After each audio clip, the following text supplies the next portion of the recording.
"Jack, help me please," his wife asked him. "Lucy, what's wrong?" He came up to her. "Look, there's a leaky faucet," the woman said as she fiddled in the kitchen. Now the couple lived in a nice apartment. Expensive furniture, appliances.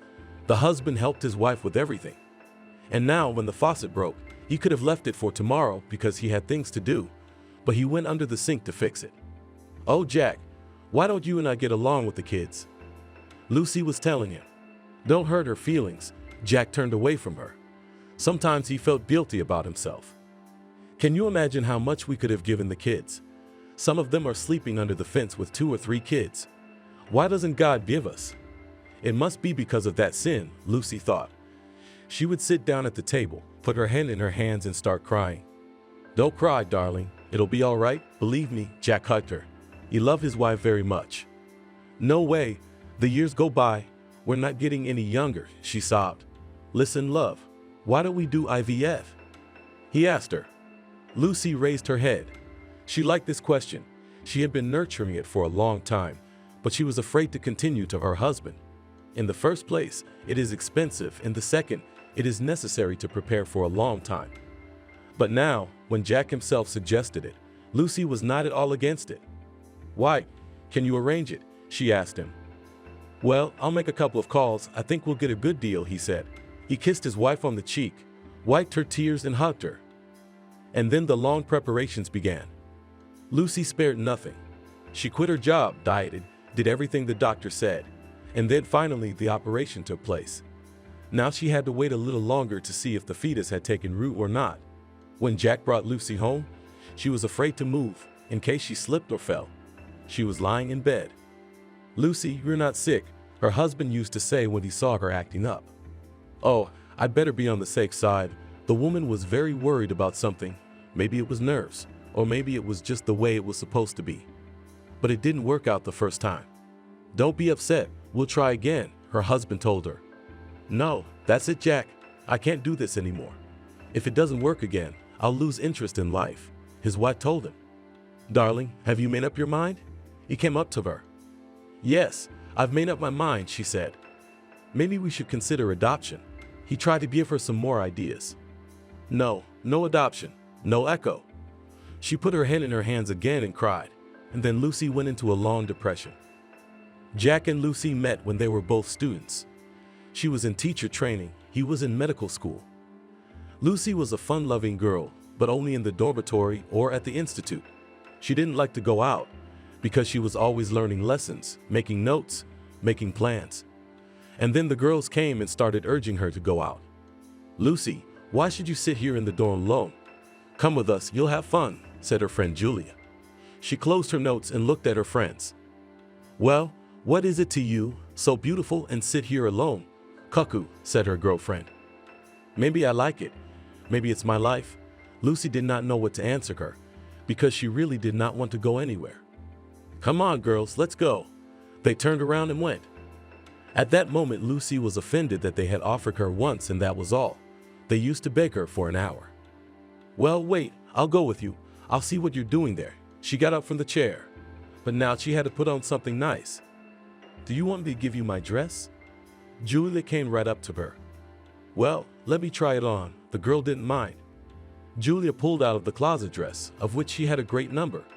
No matter how many times she put it on, Lucy was forever admiring such beauty. "And what, can I go straight out in it?" Lucy asked her. "Of course you can wear it, and don't even think about it," Julia said. "And I can give you some beads." Angelica immediately jumped up. Lucy was pleased that her friends loved and appreciated her. She put on the dress, tried on the beads, which went very well with the outfit. She put on a little lipstick, and together they left the room. "Well, Lucy, I don't even believe that you are coming with us today." Julia walked beside her and whispered, "What's the big deal?" Lucy didn't understand. "Well, where shall we go?" The girl didn't want to talk about it anymore. "I don't know." Angelica shrugged her shoulders. It was spring outside. The warm days had begun. "Maybe we should go to a cafe. They have a summer veranda," said one of the girls. "Oh, that's a great idea." Julia approved. The girls walked a little in the park. The fountains had been turned on recently, so it was very beautiful. Afterwards, they actually went to the cafe they had talked about. The girls took one of the tables. There was practically no one here, but by the evening everyone should have arrived. Live music was playing. It was so nice and romantic. "Well, who's going to order what?" Julia asked. "Me, ice cream," said Lucy. "What are you doing?" All the girls turned to her. "What's the big deal? You can't have ice cream." She didn't understand. Everyone laughed, and in the end everyone ordered what they wanted. When it started to get evening, it got a little dark outside. People began to gather in the summer veranda. At one table there were some young guys sitting at the table, discussing something loudly. "Look how cute they are," Julia said in Lucy's ear. "What are you doing? You dragged me out on the street, and now you want to marry me?" Lucy looked at her seriously. "Oh, Lucy, I just showed you the boys and now you want to marry them." Julia took offense at her. Lucy got up from the table and went home.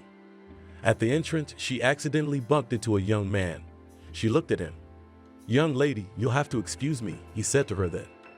"Okay, you'll excuse me." For some reason, Lucy thought he was going to start swearing, saying something insulting to her, and she was ready to fight back.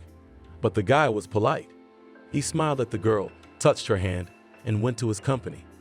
But before he reached his table, he saw that Lucy didn't go to breathe fresh air on the porch, but went somewhere else. The guy waved to the guys, showing that he would be right there, and he ran after Lucy. "Girl, wait," he shouted to her. And Lucy increased her step. For some reason, she was afraid now. Yes, she had left alone, but she would never go back because her pride would not allow it. Finally, the guy caught up with her, stopped her. "What do you want from me?" She turned to him and glared. "Where are you going?" he asked her. "Young man, what do you care? Did you want to hear something else from me?" she said to him. He didn't know what to say, so he said the first thing that came into his head.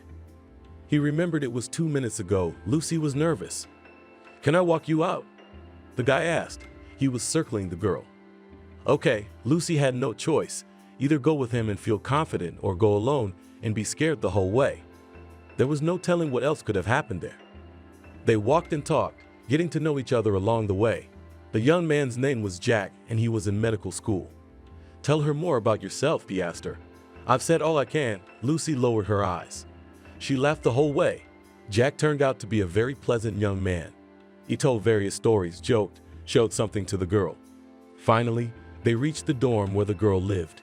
She didn't look at the young man, not knowing what to say goodbye. "Okay, bye," he touched her. The skin was soft. "Goodbye." Lucy went to her room. She went to bed, but sleep wouldn't come to her. She kept thinking about this guy she had met today. It had to happen. All this time she sat in the dormitory, never went out, only studied. And then she went out for a few minutes and met him right away. She said out loud. Lucy really liked Jack.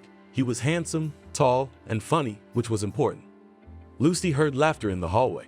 She realized the girls were back. She turned her back to the wall so no one would ask her any questions, but no one wanted to ask anything. Her friends didn't go into the room. They went somewhere else. Lucy didn't need that. She continued to think about Jack. I wonder if we'll meet him again or not, she thought to herself. Today, Lucy fell asleep with a smile on her face because she realized that if they met this Jack again, she would not miss her chance and they would start dating. "Lucy, there's someone to see you." A friend came up to her in the evening. "Who?" She looked up. Who?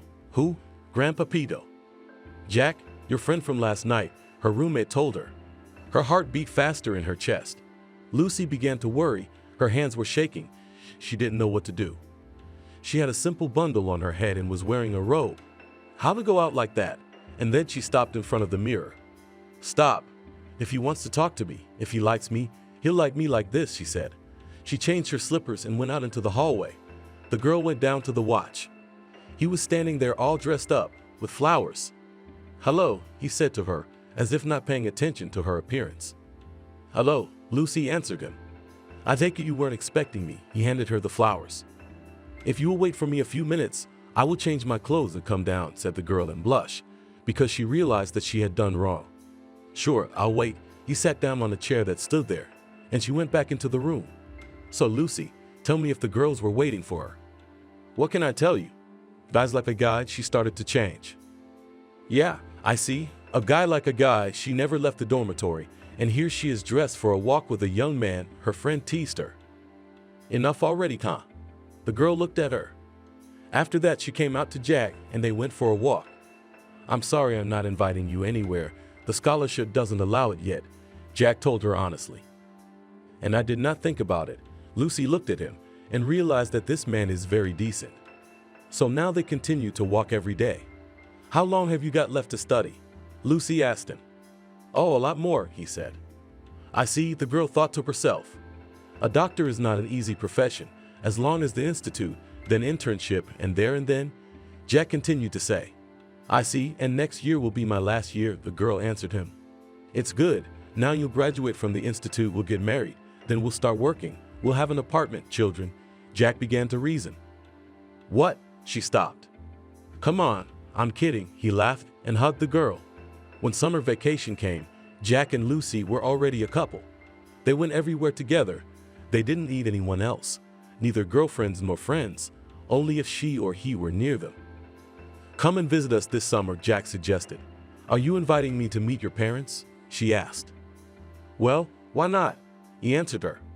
Okay, and then you come to our place, she told him. Agreed, he agreed, looking at his beauty and smiling. So, almost half of the summer Jack spent at Lucy's, and the next half she spent at his place. Everybody liked their son's fiancé. It was all very well. When school days came again, Jack and Lucy came again to this city. They began their studies. Now they were dating. It was getting serious. One day Jack went to meet Lucy and she was nowhere to be found. Go to the park. She's there, her roommate told him. Jack found Lucy, indeed, in the park. She was sitting on a bench, crying. What happened? He asked her. Jack, how could we let this happen? She asked him. What happened? I asked again. He couldn't understand what could have happened. I'm expecting a baby. She looked at him with eyes red from crying. Jack fell silent. I don't even know what to say, he answered the girl. And you say something? Tell me how you could do this. She continued to cry. Honey, come on, we'll think of something, he said. Do you want to get rid of our child? She didn't understand. Well, why are you so rude? Why get rid of it? Look how young we are now. We don't need this child at all. In a year or two, we'll get married. Everything will be fine. We'll have an apartment money, and then we'll be able to think about children, he told her. Lucy looked at him. She loved this man very much, so she believed him now. Jack had made a deal with someone, and now Lucy was in the hospital. They didn't take any tests from her. They didn't ask her anything. They just did everything they needed to do. Now she was in her room, coming out of anesthesia, and she was crying again.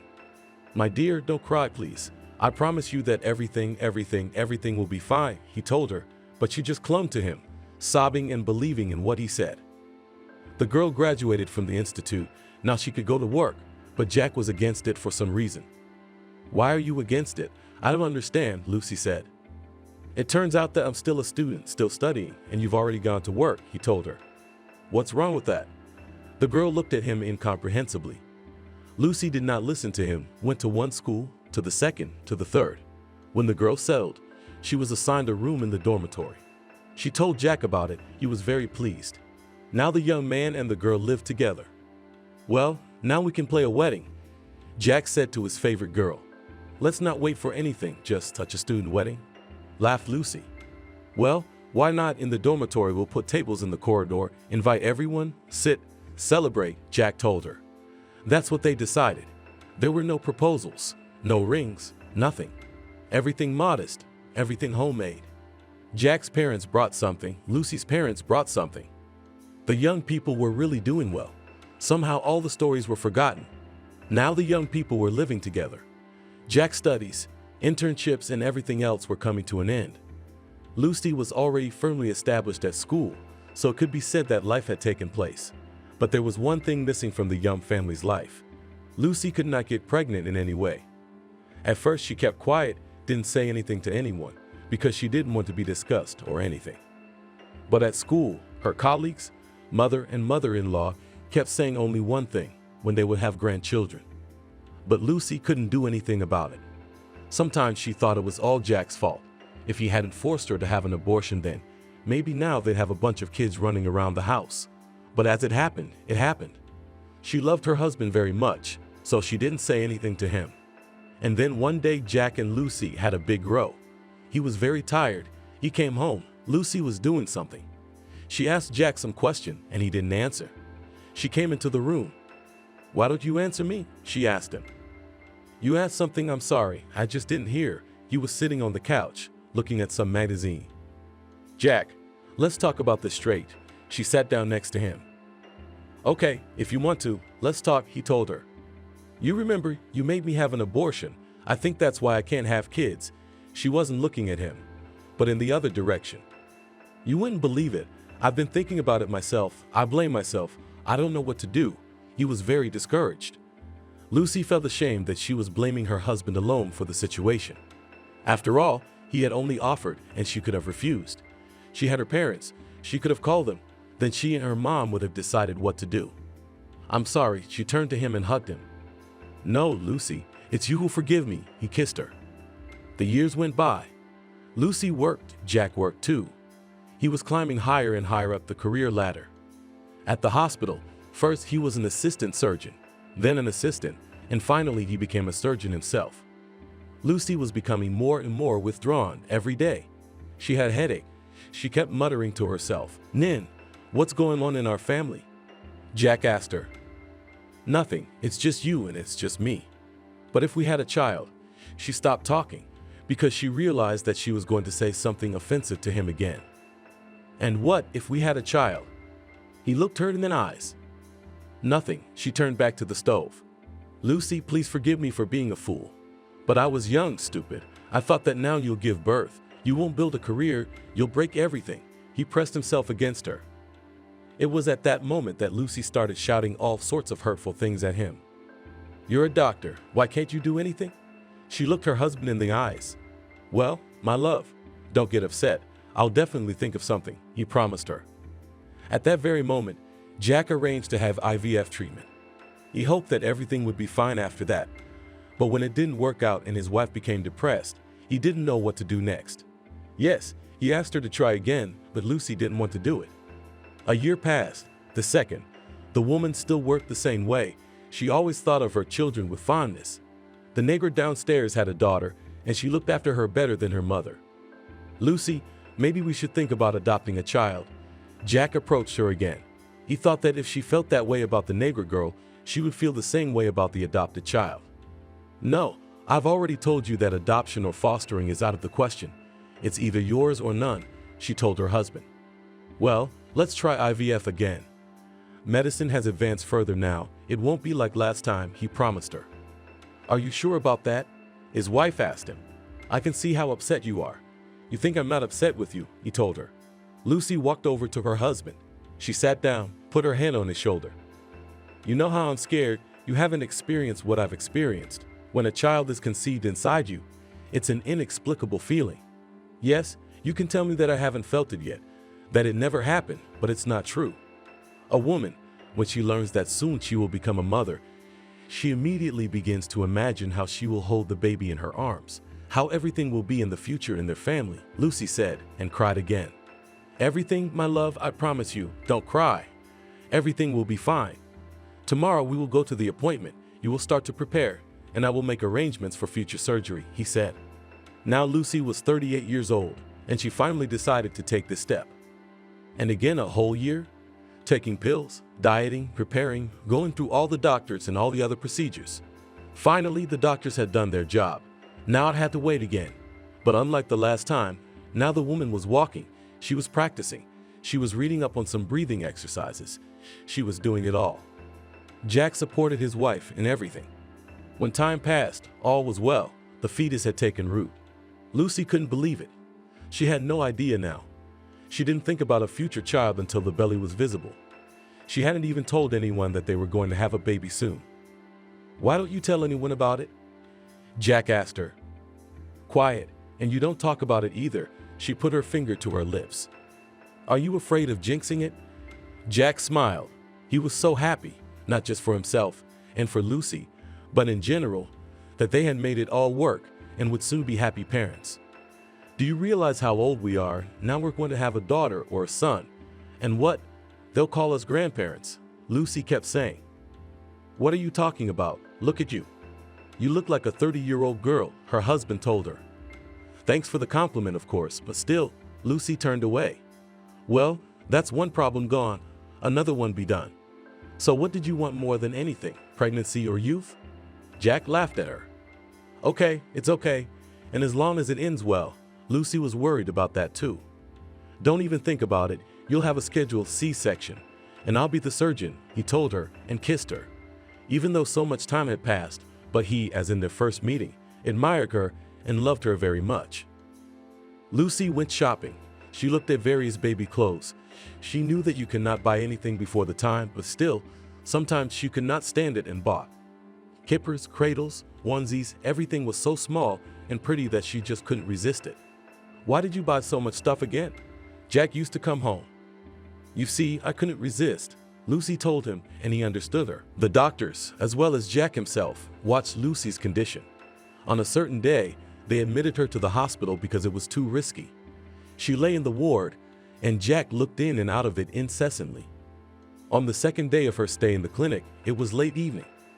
Jack was very tired after the operation, but he couldn't help stopping by Lucy's room. Lucy, my love, are you asleep? He opened the door, but there was silence in response. He realized that the woman couldn't have gone anywhere, so he went in and turned on the light. Lucy was lying on the bed. She seemed unconscious. Lucy, Lucy, what's wrong with you? He began to pat her cheeks, but she didn't come to her senses. Then he went out into the corridor, called the orderlies. They put her on a gurney and took her to the operating room. Everything was done very urgently and quickly because there was not a minute to lose. Jack was now standing by the operating table. He had just finished another operation, so his eyes were blurry. There was a very strong fatigue, but the man realized that he had to save his wife and his child. Anesthesia, various medications. Lucy's blood pressure started to drop.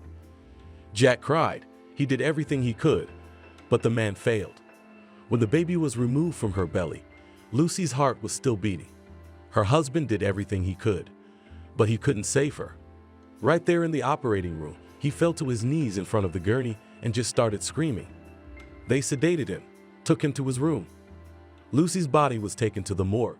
The baby was taken by a pediatrician. How this could happen, what happened, no one understood or knew. Jack was depressed. The man could do nothing at all. Now it was necessary to bury his wife and take his daughter from the maternity hospital. There was nothing at all in the man's mind. He was like a somnambulist, like he was walking and doing something, but he didn't realize it.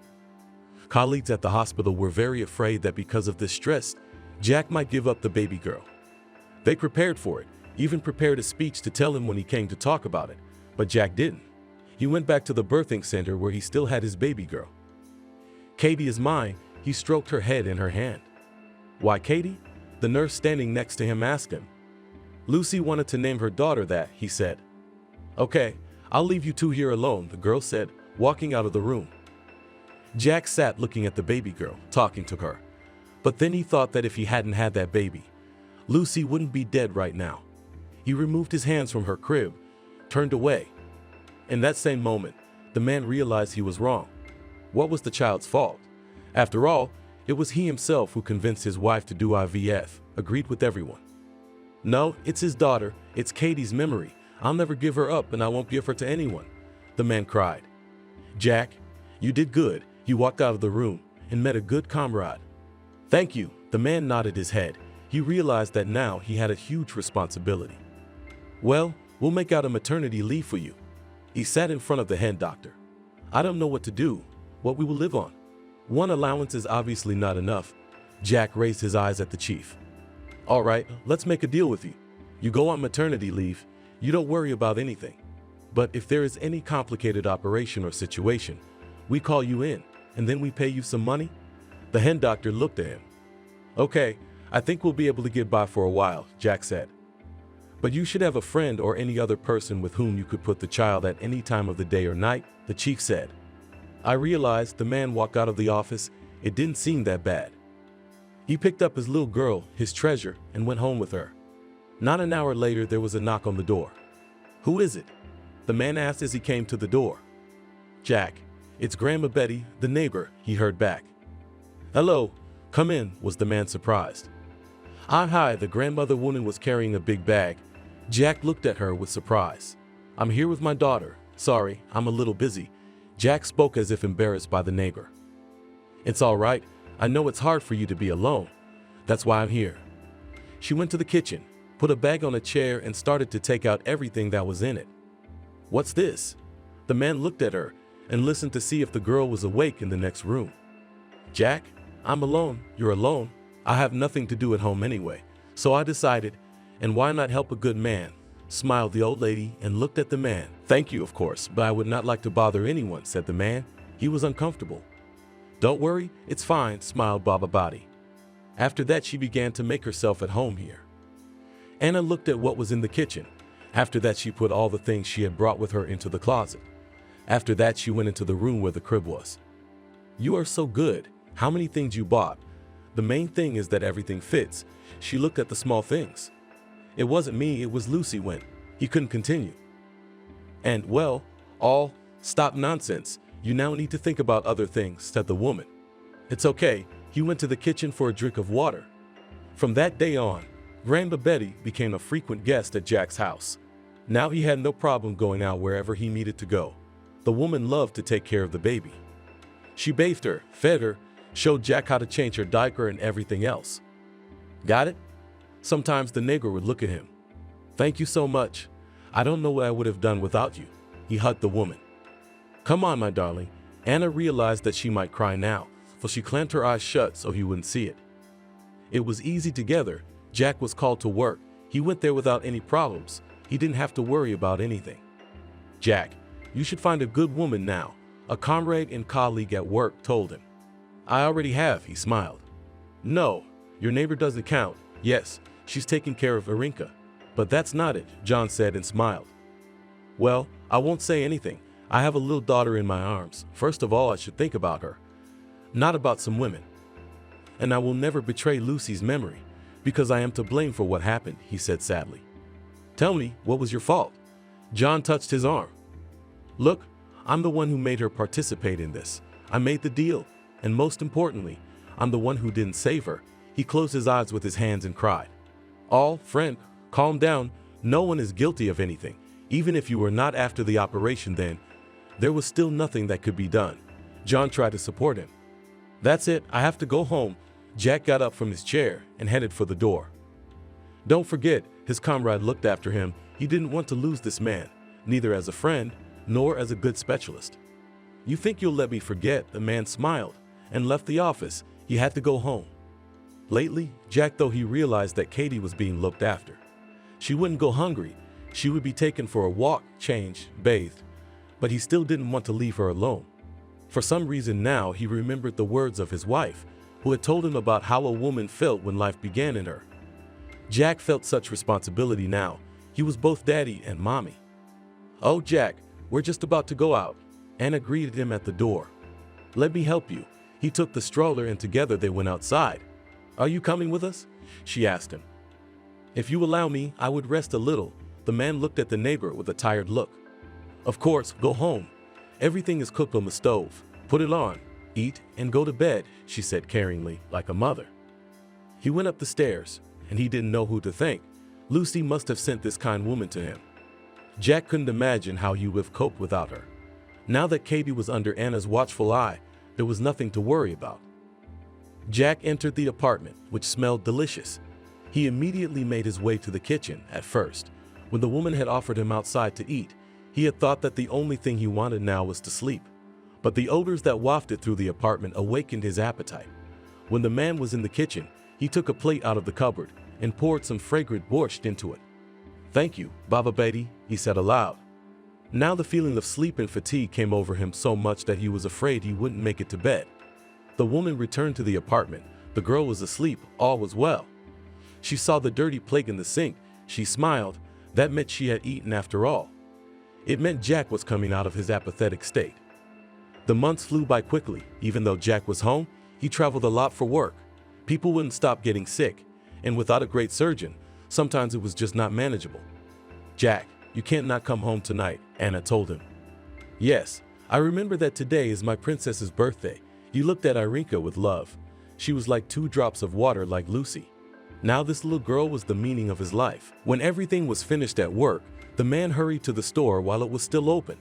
He bought a cake, candles, balloons, and was now rushing to where they were waiting for him. Of course, he would want the three of them gathered around the table. Tonight it would be, except that instead of Anna, Jack would want Lucy. "This is for you." A man entered the apartment and handed Grandma Nura a gorgeous bouquet of roses. "Jack, why?" The woman was embarrassed. "I don't know how else to thank you for what you're doing. Without you, I'd probably go crazy." He looked over the woman's shoulder, and a little girl was striding toward him from the room. "Daddy," she threw herself around his neck. Haiti was wearing a beautiful blue dress, blonde curls shaking merrily on her head. The little girl's blue eyes just glowed. "My princess," he lifted her in his arms, and then a small bouquet appeared in his hand. Beautiful, the girl didn't know many words yet, so she expressed her emotions sparingly. "Happy birthday," kissed her father on her chubby cheek. And then they went into the room. There was a table with treats on it. "Here, I wanted to please," said Anna. "Why, who will eat all this?" and not understand the man. "Nothing, the cake tomorrow you will take with you to work. Treat your colleagues there and put the hot food in the refrigerators," said the woman. "You are so kind, and you help us so much," the man never tired of saying. "It's a pleasure for me, or else I'd be sitting alone at home, growing old," she said sadly. At that moment, Jack thought for the first time that the woman might have no one else, and that she was wasting her love on them. At first, he hesitated to ask, but then he did. "Tell me, Anna, do you have no one at all?" he asked. "Yes, it didn't work out like that. When I was young, I got married. We lived well, but he died." The woman was silent. "So you never married again?" Jack asked, now that they were talking about it. "No, I never met anyone like my husband." She wiped away a tear that had slipped down her cheek. "I'm sorry," he took her hand. "It's all right. Enough about sad things. We have a party today." She looked at the girl who was playing with a doll her father had just given her. "Let's eat cake," said Jack. He got up and went to the kitchen. There he took the cake out of the refrigerator, took out a candle, put it in, lit it. After that, he put out the light and went with the treat into the room. It was necessary to see the eyes of the girl, who saw a huge cake and a candle in the middle. She couldn't blow it out for a long time. Then her father helped her and made a wish for her. "May everything go well in your life," he said, and looked at her. Life went on, and some time passed. Grandma Betty continued to take care of Kathy. One evening, when Kathy was already asleep, the woman got ready to go home. "Don't go, let's have tea," Jack suggested to the neighbor. He didn't want her to be alone. "Good. There are some cakes in the fridge," she mumbled. They sat down at the table. Jack didn't ask for anything. He stood up, poured the tea himself, put the cakes on the table. "How are you doing? We don't talk that often." The man asked her. "All is well," she smiled. "Anna was always like that." "You were talking about your husband then. Did he have no one?" Jack asked to keep the conversation going. "Why not? He had a sister. She lived in the village. She had a daughter late in life. After her husband was gone, I almost every day went to them," silenced the woman. Understandably, the man didn't know what to say next. "Selena lives there alone now. It's already hard for me to travel, so I'm here with you." The woman shook her head. "Why doesn't she move to the city?" Jack didn't understand. "How many times I offered her, I have a good apartment, we could live. Everything was fine, but she wouldn't do it. I don't want to embarrass you, that's all," Baba Betty said. "Yes, there are such people." Jack took a sip of tea. They were still sitting there drinking tea when suddenly the man's phone rang. "I'm sorry," he got up from the table. "That's all right." Anna realized he was very busy with his work, and it's not all that simple. It's people's lives that sometimes depend entirely on him. "Abba," Jack answered when he was already in the hallway. "John, urgently need your help," John called him. "What happened?" the man asked his friend. "Come and see for yourself." John didn't say anything on the phone, though he'd always talked through the situation almost completely before. "Okay, I'm coming." Jack couldn't stay indifferent to the situation. "Anna." He fell silent and looked at the woman. "Though, I understand, I'll stay with Katie. There's nothing to do at home anyway," she smiled. "I'll be grateful for your kindness all my life." He went to his room and started to dress. "Is it serious?" The woman saw Jack back in the hallway. "I don't know. They didn't explain anything. Just come right away. That's all." He put on his jacket because it was night and it was chilly outside. "That's it. Good luck to make it work, the woman told him, and when he left the apartment, she crossed the door. Jack arrived. He walked into the lobby of the hospital, greeted those who were there, ran up to the second floor. John was at his office. There was no time, so Jack changed his clothes and listened to his friend. Jack, he stopped talking because he didn't know what to say. You're so quiet. It's like Lucy's there again. Jack knew it wasn't the best comparison, but let's go. John took him under his arm and they walked quickly down the hall to the operating room. When the surgeon entered there, he saw a woman on the table. She was lying on the table. Jack immediately assessed the situation. He was having a very hard time pulling himself together. She had just given birth, but bleeding had opened up, and saving her depended on him. Okay, blood pressure. He walked quickly to the table. He could see Lucy in front of him, and all he could think about now was that he had to save her. Yes, somewhere in his head he realized that it was not his wife, but he thought if he did not save her, he would be finished with his career as a doctor. All went well, needed blood. Good thing the blood bank had some, transfused it, and the woman stabilized. You okay? John came into the room where Jack was resting. I'm fine, but now I realize that there was really nothing that could have been done, he said quietly, without opening his eyes. I'm sorry I didn't tell you right away. I thought you wouldn't be able to do it without you, his friend told him. It's okay. He got up from his chair. He decided to go home. When he arrived, it was already light outside. He looked into his daughter's room. Katie was asleep. Anna was also here on the bed. With peace of mind, the man went to his room. Jack woke up to a wonderful smell. Anna was cooking something in the kitchen again. Daddy, his daughter, came over and hugged him. Hi, baby girl, he smiled at her and hugged her back. Jack, let's go to the kitchen. I'll feed you breakfast, even though it's lunchtime, said Grandma Betty. She was standing in the doorway. Okay, I'll be there in 5 minutes. He went to wash up. They all sat together in the kitchen, Jack apologizing again for his work, and Anna only smiled. She looked at the man, saw how tired he was. His eyes were sunken, as were his cheeks, and in fact, he'd lost probably 10 pounds over the years. Listen, Jack, I'm going to make you an offer, but don't think I'm bored and want to get rid of you, the woman said, and stopped talking. He put his fork away, worried that Anna would tell him that she wouldn't sit with Katie anymore. Remember I told you I had a niece living in the village? She looked at him. Well, yes, I remember. So what then? Jack looked at her. So you could take your daughter and go there to the village. Take a break from everything, Anna told him. I'm afraid I can't do that, he looked at her. Why not? She didn't understand. You see how often I'm called to the hospital, I'll just be torn. He looked out the window and said to the woman, don't you worry, my niece Selena is a very good girl. She is such a hostess, you can't even imagine it. I assure you, take Arishka and go to the village. Your colleagues will do without you. At least once do something themselves. Then they will realize that sometimes a person needs to rest, said Anna. You know, maybe I should really listen to you, leave everything and go away. He looked at her. That's right, do that. Anna clapped him on the arm. Maria had completely cut back on her spending, but her paycheck alone still wasn't enough. The money would run out a week before the next paycheck came in. Every time she started to tell her husband about it, he changed his face. I don't understand where you spend the money, the man began to get agitated. You and I don't eat truffles and oysters, we don't go to restaurants, and we don't have any money. Harry, groceries are expensive. Plus I have to pay the rent every month. And then my boots broke. I had to buy new ones. You could have had your boots repaired. It would have been 5 times cheaper. Harry raised his voice. Maria was silent, her head lowered. The man suddenly came up to her and put his arm around her shoulders. Well, do not take offense, do not pout. I just want that in the future we had everything, and if we do not think about it now, then we will live in an old apartment and without a car. And you take more clients, then we will be enough to live. I'm saving my salary.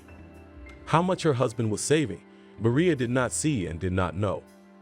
Harry taught her to save on everything, telling about a stable and secure future, but he was not going to save on himself. At lunchtime, the man went to a restaurant, not to the canteen or cafeteria, as many other employees. Home often came by cab, and when Maria with 2 bags of groceries came in a car with checkers, scolded and reprimanded her. You're crazy. You could use this money for a week on the bus back and forth to work and back. The bags are heavy, Harry. Maria excused herself. So what if they're heavy? It's not like you're carrying them. You could have gotten on the bus and carried your bags. Maria suddenly became angry. I'll tell you what, Harry. Then we'll go to the market and shopping together at the weekend to buy groceries for the week. I'm tired of carrying those bags. My arms were shaking from fatigue for an hour and my back still hurts. No way, I rest on the weekends. I have to work hard to provide for our family, so you can't touch my weekends. I have a legal right to lie on the couch, not run around town with bags. That time they had their first fight. Maria realized that gradually all the domestic problems were falling on her head. Harry did not become a support, although no one who knew him could say anything bad about him. Neighbors greeted him, bowed politely. My, what a husband Maria has found.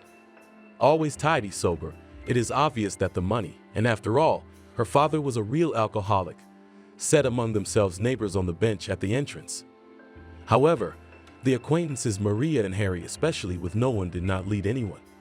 They visited Natalie and Harvey occasionally, and sometimes they came to their house. Harry didn't like such meetings. If you went to visit, you had to buy a cake at least, and that was a waste of money. Inviting them over to his house again, they'd have to give them something to eat. Why should we do that? We're fine together, he told Marie in a way that made it hard to argue. One day at work, Natalie asked Maria, "Are you going to have a party this weekend? What's the occasion?" Maria didn't understand. What? Don't you know? Natalie's eyes bulged at her friend. Your Harry has successfully passed his probationary period, and now he is the deputy director of the firm. Harvey told me yesterday. I thought it would be a good occasion to get together and celebrate. You know, Natalie, that Harry is not a fan of such gatherings, said Maria, while she wondered why her husband had not told her about it. Listen, is he going to have a bigger salary now? Why will be he already for the last month, which was a probationary period, 50% more received. He was bragging to my Harvey himself. Maria felt a chill inside her, an unpleasant lump in her throat, and her eyes darkened for a moment. She leaned back in her chair. Are you sick, friend? Natalia got worried. Come on, sit down. The girl sat Maria on the chair. She waved a magazine in front of her face so that Maria would come to her senses faster. Why did I have to tell you everything? I always mind my own business, Natalie grumbled to herself. It's not about you, Maria said quietly. It's about me. I'm pregnant. What are you talking about? Her friend gasped as she stopped waving the magazine in front of Maria's face at the news. Does Harry know? Not yet. I was going to tell you today. Natalie's joyful surprise was suddenly replaced by thoughtfulness. She sat down next to Maria. Isn't it a bit early for you to have children? Nowadays, everyone tries to get on their feet first and then have children. What are you talking about, Natalie? Children don't come from a purse of money, but from love. I really want a son. I want him to be as pretty as my little brother. I wish he were here right now. Oh, Maria, I don't think your Harry will like the news very much. I remember how he talked about building a house, buying a car, seeing the world on trips abroad, and them having children. In the evening after dinner, Maria decided to share the main news with her husband. Harry, we're going to have a baby, she said, pressing herself against her husband, who was sitting on the sofa, watching TV. What? Harry didn't immediately understand the meaning of what Harry said. I'm saying I'm pregnant, Maria repeated. We're going to have a baby. A daughter or a son. The man turned to Maria, looked at her carefully. For 2 minutes her husband was silent. Maria even began to worry, and then smiled and said, Great news. I did not think that so early it will happen, but maybe even for the best. Of course it's for the best. Children are a joy in the family. Listen, Maria, Harry slightly pushed his wife away from him. How often do women give birth to twins? I don't know. I mean, what are the odds that we could have twins? The man's eyes glistened as if he found a treasure. Actually, it depends on genetics, who had twins in the family, and then they have twins. Did you have twins? Who? Maria. Twins, I'm asking. Did you have twins in your family? Maria felt some abnormal excitement in her husband's voice. I don't think so, she answered uncertainly. We also did not seem to have. Oh, shit, he thought, and then said, just if twins were born, we would immediately maternity capital could be issued. We need money for new housing. Maria looked at her husband in surprise. She did not think about it. Maria was much more worried about the fact of pregnancy. Here you are funny. One would still give birth and raise, and you immediately twins. She quietly pushed his palm in the forehead. I'm not funny, but rationally thinking. Why go to the maternity ward twice when you can shoot off in one go? Harry frowned. Oh, come on. We'll have this one, and then we'll have the second one. We can't miss this opportunity, now that the stake is paying for a second child. That night, Harry was especially tender with Maria, and she felt happy. Children change a lot of things in a family. So with the birth of their firstborn child, small disagreements and misunderstandings would disappear. That evening, she forgot to ask her husband about his new position and salary increase, and after all went home full of determination to ask him to allocate some amount for the household. It's time to update Maria's closet, buy fall shoes need new and coats. The first months of pregnancy, Maria, as if on wings, flew. It seemed to her that she became even more energetic, more efficient. Clients at work was just enough. When they learned that Maria was pregnant, women congratulated her. Congratulated the employee, and the owner of the salon, Anna, however, added, "Only who will work now. But do not worry, Anna, to you in the salon, anyone would be happy to work," wanted to reassure her Maria. "And I ain't Maria, do not need. I need a professional, and that the level is not lower than yours, and our clients love you too much. And I'm not going to stay on maternity leave for long. I think I'm gonna get a job pretty soon. I have a grandmother to take care of the baby." "That would be very nice, Maria. Very good." And in the second half of the pregnancy, the problem started. Maria began to get better, needed new comfortable clothes and shoes. But her husband was in no hurry to dress the woman. "Where do you go?" he said. "To work and back. And there you sit at your table. No one to show off to. I just can't fit into my old clothes. I don't feel comfortable in them. Soon there'll be nothing left to wear. We can't spend the money I'm saving now. You earn money, so buy with your own." Maria was upset. Just today, on her way home from work, she had spent everything she had left in her purse. But her husband was unbowed. So as not to incite a scandal, Maria borrowed money from Natalie and the next day bought herself a jacket 2 sizes larger than she needed. She decided that the jacket was not fashionable and did not suit her at all. Her friend only shook her head. "I don't know why Harry won't give you money. I saw him yesterday, going into the restaurant at lunchtime." Natalie resented him. "He has money for a good meal, but not for new clothes for his wife, especially when you're carrying a baby under your heart. That would be my coca." Maria, tired to listen to what Harvey carrying, that he does not spare money for his beautiful wife, buys her gold jewelry, and recently she wanted a mink coat, and he did not hesitate to buy her a luxury upgrade. Matching Harry from the already stingy man turned into a real stingy man. Whatever Mary asked him for money, he always refused, saying that it was not the time to spend.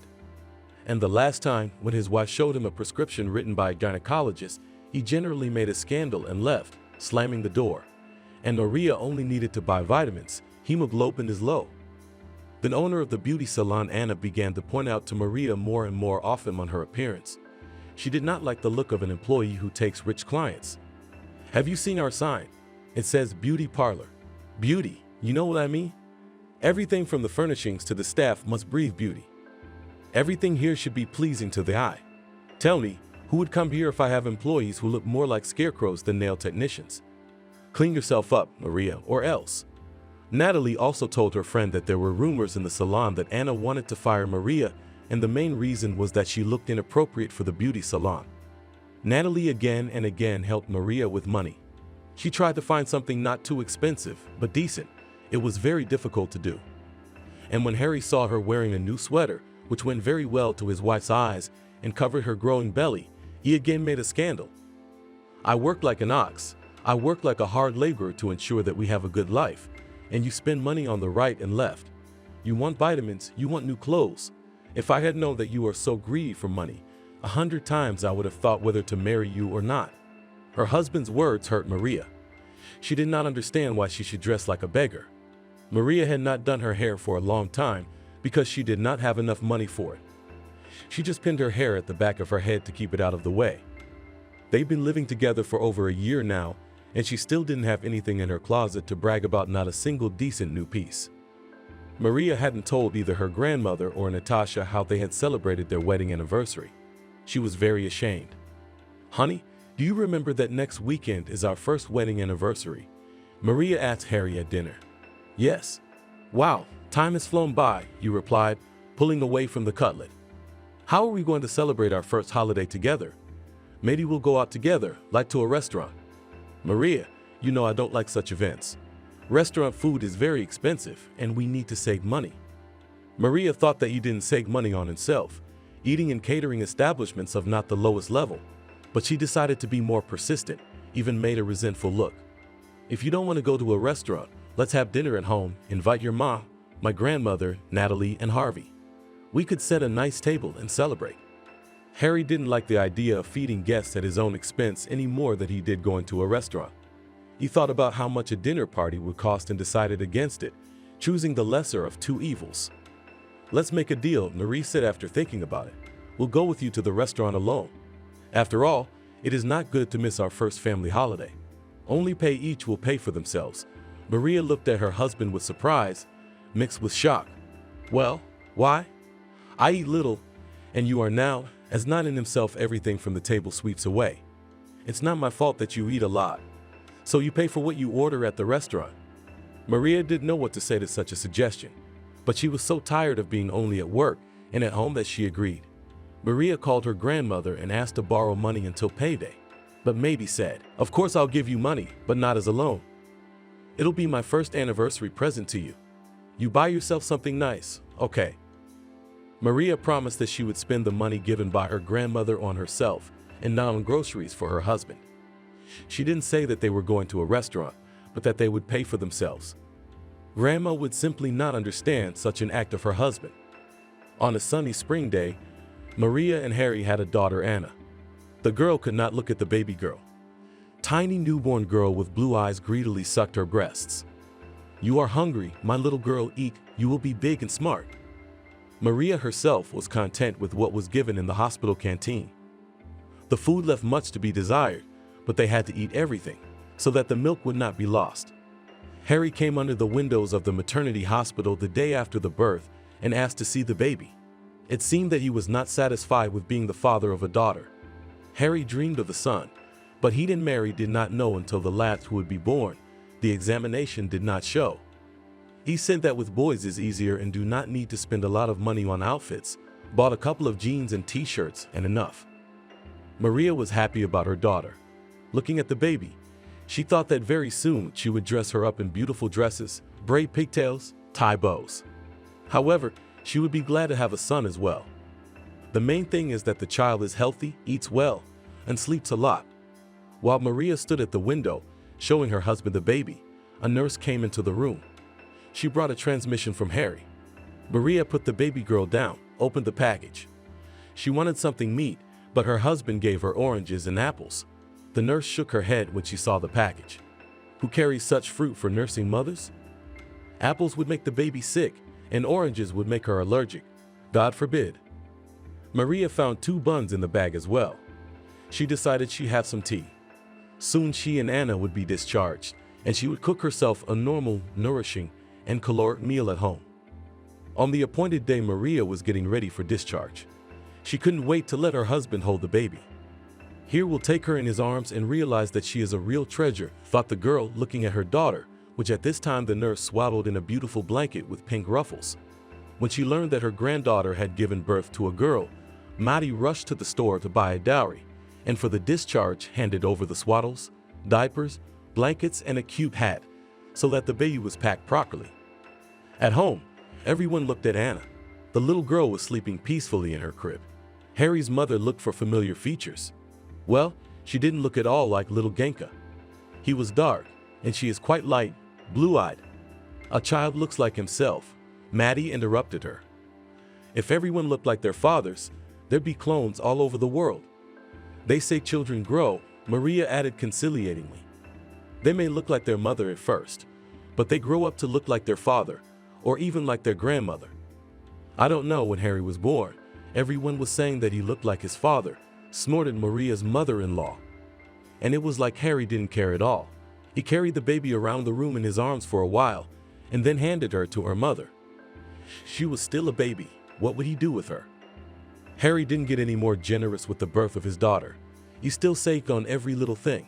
Maria received a child allowance, but it was woefully inadequate. Every time she asked her husband for money, he became more and more angry. She was also dissatisfied with the fact that the baby cried at night. I have to work in the morning. Calm her down, he hissed through sleep at Maria. You do not let me sleep properly." And Anna's teeth began to erupt. The girl became restless, not eating well and little sleep. She calmed down only on a walk, so Maria tried to walk longer on the street with a stroller.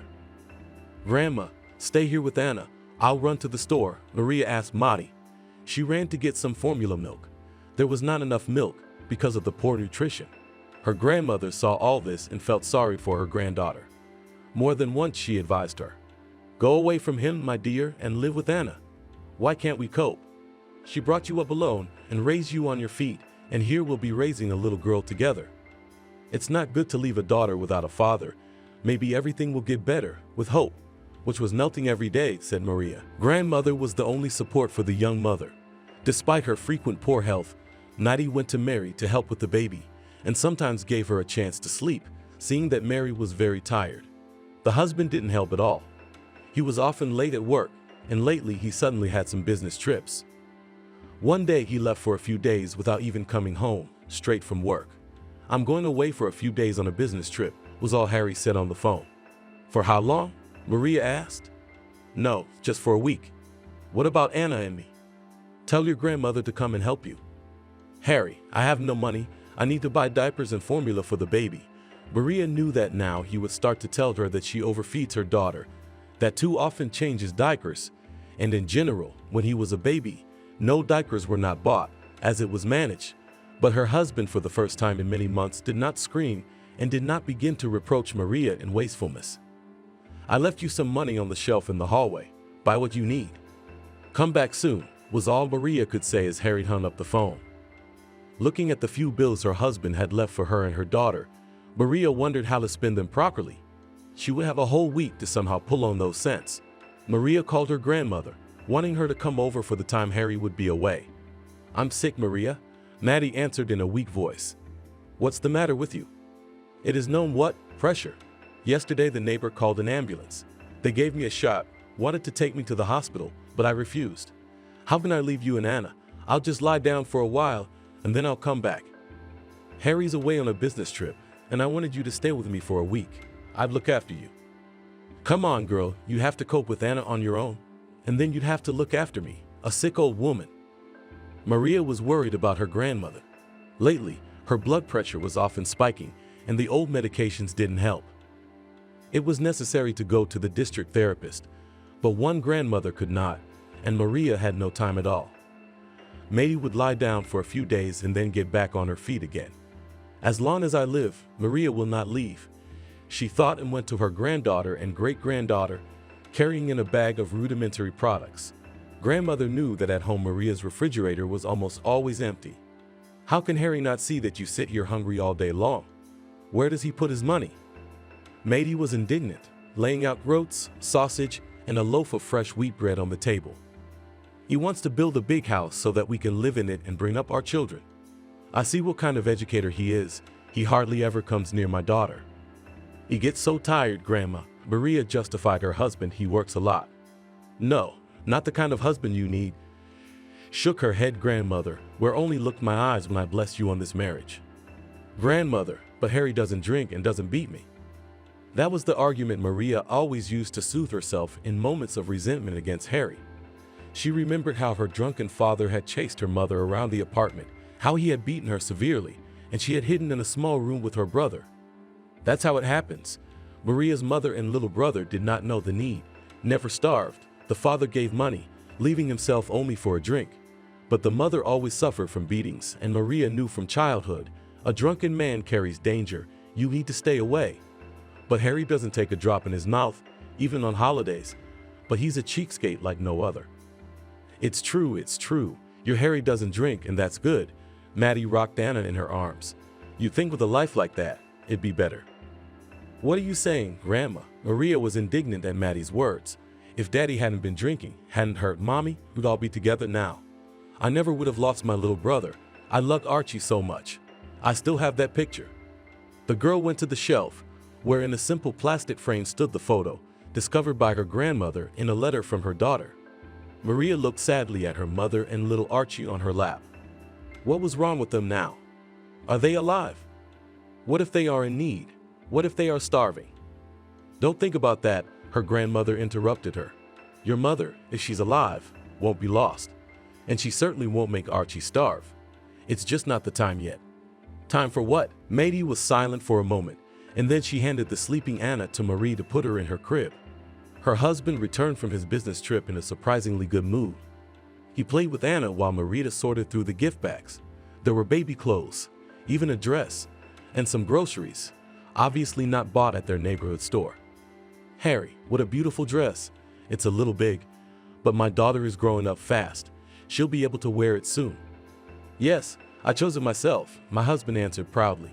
Expensive though, but it's for my daughter. There are also toys for her, look. Funny. She pulled out animals, rattles, letters on magnets. What's the alphabet for? She's too old to learn letters. She'll grow up, Maria, and we won't notice how she'll grow up. Harry smiled, and Maria was happy. She had not seen her husband in such a good mood for a long time. Besides, everything's getting more expensive, so we have to stock up. I went to the bakery and bread is $2 more expensive again. Why don't we buy a bag of flour and bake it ourselves in the oven? It'll be cheaper? I don't have time to bake. I'm with the baby all the time. Grandma will help, Harry said. By the way, have you ever had her? She did, but she's been sick a lot. Harry seemed to have missed the words. Why don't you get your daughter ready? I'll take her for a walk in the yard, and you cook something special for dinner. You've got groceries. You've got a whole bag.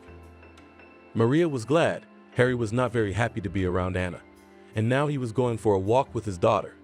She quickly dressed the baby, came down from the entrance following her husband, who rolled out the stroller. Everything will get better and live like people, she thought, looking out the window as her husband and daughter walk on the paved path. Maria picked up her cell phone and swiped her finger across the screen to look for dinner ideas on the internet.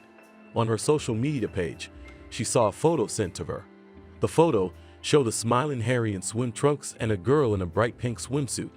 They were standing under a palm tree on a beach with golden sand. Maria's heart hammered harder. What did that mean? Her husband wasn't on any business trip, but went on vacation to a resort. And who was this girl? A casual acquaintance, or was she vacationing with her? A mistress? When her husband and daughter returned from the walk, Maria undressed the baby and began to set the table. She didn't know how to bring up the fact that an explicit photo had appeared on her page. Maria set the table, sat her daughter next to her in a high chair. Her satisfied husband was eating the chop with mashed potatoes. Oh, I miss home-cooked food. Harry really didn't eat much at home, more and more at restaurants. He said he'd starve to death before he got home, so he had to eat in cafes. Do you know what this is? Maria asked, showing her husband the photo on her phone. Harry stared silently, and the girl waited for him to start explaining. But her husband didn't even think to be embarrassed or make excuses. Wow, did you really come out well? He asked his wife. Where are you and who is with you? Maria asked. What's your business? Yes, I went on vacation. Harry jumped up from the table, his voice becoming cold again. Do you know why? Because I need a vacation. I work hard to earn money for us to have a normal life. I work like an ox to make sure you don't need anything in the future. I save money on everything. Can I afford a vacation once in a while? You're not working hard, sitting at home all day. I'm with our baby, so I don't work. Maria tried to justify herself. There's no need to cover yourself with a child. Maria is already a year and a half. Send her to a nursery or let the grandmother sit with her. I alone with your appetites cannot feed you. No, look at me. I work every day, earn money, and she finds time to sit on social networks and follow me. Maria did not have time to say that she does not follow her husband, that the photo was sent to her by someone unknown, but he had already slammed the door, shouting, I'm going for a walk.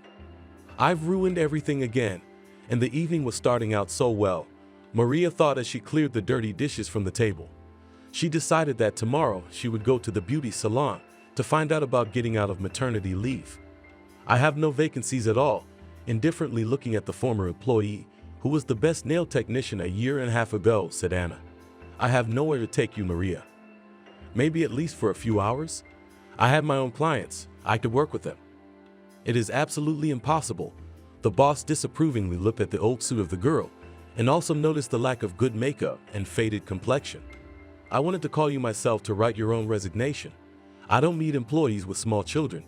babies are often sick. Leaving the salon, Maria ran into her old friend Natasha. "Mother, why are you here?" She was surprised. "Yes, I wanted to go back to work, but Anna suggested that I quit my job altogether. Soon they will stop paying Anna's allowance, and it will be very hard without money." "I thought you didn't need money," Natalie said, lighting a thin cigarette. "My Harvey said that Harry bought a trip to Turkey last month, but you don't look like you just come from a resort."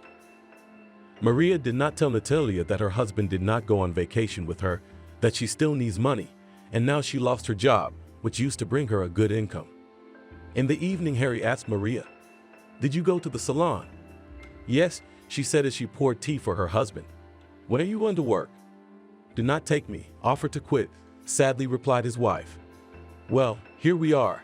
Harry threw a spoon on the table. "You're going to sit on my neck until retirement. I feed you, dress you, pay the rent. It's all out of my pocket. It's not a long way to go with you. How much do you spend on us?" Maria tried to argue. "And you count your own, but do not meddle in my purse. I have everything thought out in my life. Everything will go to work. I'm fighting to build my own house, to vacation at resorts, to buy a car. So whatever you want, get out of it. Take a job at home. Put an ad for at-home manicures, for God's sake. Enough, I'm sick of your freeloading." Everything Harry said was hurtful to Maria. She was ready to cry from hopelessness, from self-pity, but suddenly the cell phone rang. "Maria," a neighbor spoke in an agitated voice. "Come quickly, your grandmother was taken to the hospital by ambulance." Maria quickly dressed, explaining to her husband that she had to go to the hospital. She put her daughter on his lap and ran out the door. She got home a couple hours later. "Grandmother died," Maria said quietly, anticipating her husband's questions. "A heart attack." After the funeral, Maria sat at the kitchen window, watching the sun sink behind the trees. She had lost the last person close to her. Her husband had not become her family, and lately he had become distant, constantly disappearing on business trips.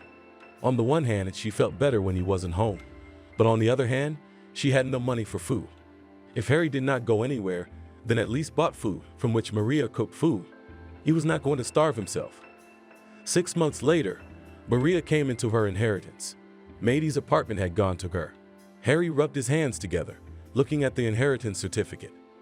"You know what I've decided, Maria," he said, putting his arm around his wife. "We're going to sell both apartments and start building a house. I've already looked for a plot of land. It's in the country, but it's quiet, and the air is fresh." Maria imagined a beautiful large house with an adjoining territory, where there would be a playground for Anna and a lot of flowers. But where would we live while the house was being built? She worried. "Maybe you shouldn't sell the house. You've been saving almost all your salary to start the construction. How many times have I told you to stay out of my purse? The money I'm saving, we're gonna need it. We'll need furniture for the house and a car to live in the country. And besides, it's my money. I earned it with my own labor. Shouldn't you contribute to the construction of the house?" Maria sighed heavily. She was not ready to lose her parents' and grandmother's apartment overnight. Seeing his wife's doubts, Harry changed his tone. "Don't worry, we'll rent a spacious apartment for the construction period and live there for now. But in a year, we'll move into a new house. Can you imagine how good it will be for our daughter? She'll have her own yard, her own room." Harry always knew what to push. Maria would do anything if her daughter's welfare depended on it. They had sold Maidie's apartment quickly, but the house she had gotten from her parents had not found a buyer for a long time. Maria did not see the money from the sale of her grandmother's apartment. Her husband said that he put them in his account, and from there they will go to pay for the construction of the house. One evening, Harry took a suitcase out of the pantry and started packing. "Where are you going?" Maria asked in a whisper. Her daughter was sleeping in the room, and the girl was afraid to wake her up. "I'm going on a business trip." "For how long?" "A week and a half. The bosses send." Clearly, Maria thought that her husband again needed a vacation, but did not want to make a showdown. "He'll come back anyway." After such business trips, he became kind, attentive, even caring for a few days. "At least leave us some money, because we're running out of groceries. I'm also out of money on my cell phone." Harry straightened up and frowned. He seemed to be calculating something in his mind. "I don't have any extra money. It's all put away for construction." "Get a job, I told you before. You don't even need money for a cell phone. Maybe you can stop surfing social media and stalking me." But how will I be able to call you, if anything? Maria got worried. Nothing to call me when I'm on a business trip. I'll call you myself, and incoming calls on your tariff are free. Left home alone, Maria thought about how to earn money. She took a notebook and a cell and a pen, wrote a handwritten advertisement for the services of a master of nail service, at the end of which she indicated her phone number. While Anna slept, Maria went downstairs and pasted the papers on the doors of her house. When she returned, she pulled her tools out of her dresser. Orange sticks, scissors, nail clippers and scissors, tweezers, scrapers for a minimal service. That's enough. But there were very few nail polishes left. Some dried up and went to the trash. Well, nothing. A few days will last, and there, maybe someone will turn to the ad, hoped Maria. But neither tomorrow, nor the day after tomorrow nobody called. Standing at the windowsill, she watered the houseplants she had brought from her grandmother's apartment. The flowers had time to wither, but care and care did their job. Fresh leaves appeared. Only plants can live on water alone, but what about Anna and me? Thought Maria. The water in the small watering can, from which she watered the flowers, ran out. Maria moved the flower pot to the coffee table and went into the bathroom to put the container under the sink. Anna was playing with her toys on the floor. Suddenly Maria heard a loud wheeze. She ran into the room. Her daughter was lying on the floor wheezing. She was desperately panting. Her body had become absorbent cotton. Maria, in a panic, grabbed the phone, began to dial the number of the ambulance. The girl remembered that she had no money on her phone, so she could not call the doctors. Not knowing what to do, the girl grabbed her suffocating daughter in her arms, ran out of the apartment without even getting dressed, and quickly went downstairs. She ran out to help, saw a car stopped in front of her driveway. "Please help," Maria shouted. "My daughter is suffocating." The driver jumped out of the car. He was a young, well-dressed guy in his 20s. "What's wrong with her?" "I don't know, she's choking," cried Maria.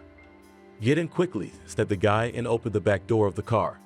"Tell me where to go. I'm not from around here." Maria pointed the way to the hospital, but she herself only prayed that she would be able to get the girl there in time. Anna had already stopped wheezing, almost didn't breathe. "My little one, now be patient. We will be in time and they will help you." The car stopped at the steps of the emergency room. The guy opened the car door, took the girl from Maria's hands. "Where to?" he asked, but he was already hurrying to the front door. Maria rushed after him. "Help, the child is bad. My daughter is suffocating," shouted Maria, calling for help. In a matter of seconds, the girl was put on a gurney, taken away, and Maria and the strange guy were left alone in an empty room. Being in a state of shock, the girl did not notice that there was someone else next to her. She sat down on a chair against the wall, covered her face with her hands, and cried quietly.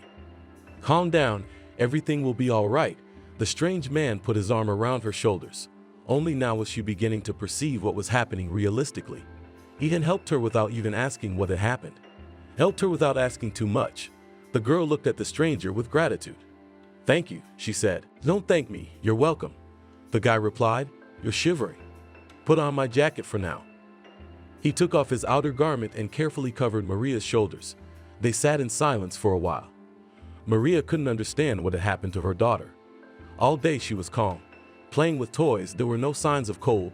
The girl did not complain about her tummy. And suddenly, such a terrible wheeze. "How old is your girl?" suddenly asked the guy. Immersed in her thoughts, Maria completely forgot about him. "A year and 9 months," she replied. "Ah, why did you leave?" "Thank you very much for your help, but you should probably go about your business." She started to pull off the stranger's jacket, but he put it back on her shoulders with a warning motion. "Don't worry, I'm in no hurry at all. In fact, it's important for me to know what's wrong with your little girl. I'm kind of in charge of her now. To tell you the truth, I was very scared for the girl and for you. You look like that." The guy held out his hand to Marie. "I'm Archie." Maria smiled faintly and held out her hand. His palm was warm. The light shake cheered the girl up. "I was really scared. Anna is my only and favorite daughter. I don't know what will happen to me if something happens to her. Everything will be all right. There are doctors here. They will definitely help." Archie tried to reassure her. "Thank you." Maria looked into his eyes. They were the same sky blue color as her daughter's. "Are you the girl's parents?" the doctor asked. He looked about 40 years old. Maria stood up. unable to even ask what was wrong with Anna, looked at the doctor silently. "Yes, it was we who brought her," Archie answered instead of the girl. "And it's good that we brought her ourselves, instead of waiting for an ambulance. I'm afraid we wouldn't have been able to save her in time." Maria felt her legs shaking from the doctor's words. The doctor noticed her agitation and hurried to calm her down. "Everything is fine now. Don't worry so much. Your daughter has a severe allergic attack. We washed her stomach. Apparently the allergic shock was caused by a plant leaf, which the girl swallowed. Now we've given her a shot. She'll lie down for a while, and you can take her home. And for the future, try to watch what the child pulls in his mouth." Maria realized that Anna had reached for the flowers she had left on the coffee table. "I'll throw it away as soon as I get home," Maria thought to herself. For 2 hours she sat in the emergency room, with the guy who had helped her out so much in a dangerous moment by her side. When Anna was carried out by a nurse, Maria jumped out of her chair and rushed to hug the little girl. But she only flapped her eyes. Tears sprang from the mother's eyes. Her Anna is alive. She's all right now. Archie drove them home, stopped the car right in front of the driveway. "I don't know how to thank you," Maria said. "And you give me some tea," he said, smiling. "I'm very thirsty for something hot." "Well, let's go." Maria headed for the entrance, thinking that she had nothing for tea. Good thing there was still some brew in the tin. "Come in," and she invited Archie in, pushing open the front door. She had left it unlocked in her haste. The guest undressed, went into the room, looking at the furnishings. In the car, Anna fell asleep. Apparently that was the effect of the medicine she had been given in the hospital. Maria tiptoed into the bedroom, put her to bed, and returned to Archie. "I'll put the kettle on now." The boy nodded in response. She returned to the room a few minutes later, carrying 2 cups of brewed tea on a tray and a sugar bowl with some sweetener still in the bottom. "I'm sorry, I don't have anything to buy you," she said guiltily and put the tray on the table. "It's all right, and let's be on a first-name basis," Archie suggested. "After all, today we saved a child, and such feats should bring us closer together." She really felt that this guy she didn't know had become very close to her in a few hours. "Come on." "Oh, come on," Maria said and laughed softly. Archie sipped from his cup and looked around. Suddenly his gaze stopped on a framed photograph that stood on the shelf next to the TV. He stood up and moved closer. "May I?" Archie asked, pointing at the picture. "Yes, of course." He sat down again, holding the picture frame with the picture of Maria, her parents, and her little brother. "Is that your family?" he asked. "Yes, only no one is around anymore," Maria replied. Suddenly the guy got up and headed for the hallway. When he came back, she opened her wallet and took out a small photograph. "Look, this is me as a child." He handed the picture to the girl. Her little brother Archie was looking at her from the picture, only he was a little older than Maria remembered him. She looked perplexed, looking at the picture and Archie, and he was smiling. "That's me. A long time ago, my mother fled abroad from this town from my father, who threatened her with a knife. My mom said he drank a lot and beat her, so she had to go into hiding. Recently I turned 20 years old, and my mother told me everything about her past. She was sick by then, cancer." Archie was silent for a while, and Maria looked at the boy in the picture and thought she was having a strange dream. She couldn't help but notice that Archie in the family photo and this boy were the same person. "I'd always knew I had a grandmother, a dad, and an older sister left in the U.S. As my mom was dying, she asked me to find my grandmother and sister Maria.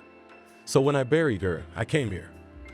Archie found my grandmother's house, wanted to talk to her first, but the neighbors said that the old lady died not so long ago and the apartment is for sale. "She also told me that my sister lived in my parents' old apartment," Archie continued. "I knew the name of the town, the street, and the house number by heart, but the apartment number had slipped my mind. My grandmother's neighbor didn't know it. Then I decided that I would find my sister, even if there were 1,000 apartments in this house. I drove up to the house, and then you came running out with your daughter in your arms." Maria looked at the guy and couldn't believe it was happening to her. Was this really her brother Archie? It turns out it is, but it's so unbelievable, it's hard to believe what's happening. "I thought I'd go to all the apartments, ask around the courtyard, and find my sister. I mean you." He looked at Maria with a look of warmth and joy, and she was completely speechless. The boy and the girl hugged tightly. Two relatives, separated for almost 20 years, were again next to each other. Tears flowed down their cheeks. They were tears of joy and happiness. The unexpected meeting completely changed Maria's life. All week her brother was near her, not a minute away from her and her little niece. They walked together, went shopping. Archie liked to please his sister updates, buy her baby toys and beautiful things, and when they came home, they cooked dinner together. Maria made dumplings, saying, "Our mother loved to make dumplings. She made so many of them that sometimes they didn't even fit in the freezer. Then she would take them out on the balcony. In the wintertime, there were several boards there." Brother and sister felt happy. Maria forgot that her husband would be back soon. While he was away, she talked a lot about her life, about the fact that Harry constantly reproaches her with a piece of bread, does not give her money for food. The girl did not complain, but simply answered her brother's questions and constantly tried to justify her husband. "You see, he is very frugal. He wants to build us a house. That's why he saved all the money. And now we sold grandmother's apartment and put this one up for sale." "Sister, with such a husband you will stay on the street." It was obvious to Archie that her husband was just fooling Maria's head to make a profit at her expense, and he was living at his own pleasure. One day Archie was suddenly going somewhere. "Are you going to be long?" my sister asked. "I don't think so," he said, buttoning his jacket. "When I get back, we'll go for a walk. The weather is great, frost and sunshine." By the time Archie returned, Maria had fed and packed Anna. They dressed warmly and went for a walk. Everyone was having fun, but Maria was worried about one question, and she finally decided to ask her brother, "Will you go away? Will I be alone again?" He looked at her carefully, hugged her and said, "And let's talk about it, only a little later. Not now." In the evening, Maria, Archie, and Anna returned home. They had a wonderful time at the entertainment center, where there were rides for the little ones, and then sat in a cafe. Opening the door to the hallway, Maria saw her husband's suitcase. "Harry's back," she said. Her husband's voice came from the room. "Maria, you? Come quickly, we need to pack." Harry went out to meet his wife and daughter. "Who's this?" "Harry, this is my brother Archie. He came from out of the country to find me. I told you I had a brother, but I didn't know where he was. Here, Archie found me." The man looked at the boy with a blank stare, as if he were nothing. "Come on and quick, we'll pack. I sold the apartment. While you live in a communal apartment, I rented a room there, and I'll move to my mom's place for the construction of our house. We'll all be cramped in a communal apartment. Hurry up, Maria, you're not worth it." And she doesn't need to hurry anywhere. Archie suddenly entered the conversation. "But you, man, you can go to your mother's house." "Shut up and mind your own business, you little brat," Harry snapped. Maria looked from her husband to her brother, not knowing what was going on. "Your husband sold the apartment under the power of attorney you signed. He had no intention of building a house, and he certainly didn't have you and your daughter in mind. I was able to find that out during my time in the city. It wasn't hard." Harry's broke as a whistle. "He doesn't have any of the savings he was telling you about. He just wanted your money like he got the money from selling our grandmother's apartment. And the day before yesterday, I bought that apartment from the realtors, and now it's mine." The guy took out a piece of paper and showed it to Maria and her husband. And then Archie opened the door and set Harry's suitcase in the stairwell. As the saying goes, get out, Archie pointed Harry's hand at the door, or for the particularly uneducated, get out, or maybe call the police. Harry had no choice but to leave. Archie gave Maria the deeds to the apartment, took Anna in his arms, hugged his sister and said, "Now you and I have two homes, mine abroad and yours here. Choose where you want to live." "Wherever you are," smiling, replied the sister. Now she felt that everything would be fine next to her beloved younger brother. "You need to get married, Cindy," my friend and colleague Sarah said with a sigh, shoveling mashed potatoes into a plastic bucket. "But first, a torrid, heady affair." "Lelka makes a good point," Selena remarked. "At least the rest of your life will be normal." "Well, what did you see with that monster?" "Bruises, covered with foundation cream, and the fact that you with Billy in your arms hid in the neighborhood. Of course, the dead are either good or nothing but the truth," finished Ariana, Cindy's classmate, in a deep voice. "By the way, that's what the saying really sounds like." Cindy was organizing the leftover sausage, smoked fish, and chopped vegetables from her husband Lucy's 40th birthday memorial dinner into containers. "Oh, girls, for God's sake," the widow grinned sadly. "Barry's soul can hear everything till he's 40. And let it hear," said Selena as if she had said it. Let him hear everything. How much have you endured from him in your lifetime? And then, what if that monster is only happy for you? Oh, come on, Cindy said. What's Billy going to say? Daddy's dead, and Mommy's already got a new uncle in the house. Please, Sarah rolled her eyes. First of all, you haven't brought anyone home yet. Secondly, it's a step you have to take, and it's going to take time. A year from now, and no one will judge you. How old is your Billy now? 12, the widow replied with a sigh. Oh boy, let me guess. He spends his time either with his friends or on the computer, right? Well, yes, she smiled weakly. And then the girls will start, Ariana noted. And then before you know it, the guy's married. What about you? What about me? Cindy shrugged. I'll be babysitting grandchildren. It's all clear, summarized the classmate, and looking at her friends, waved her hands. She's incorrigible.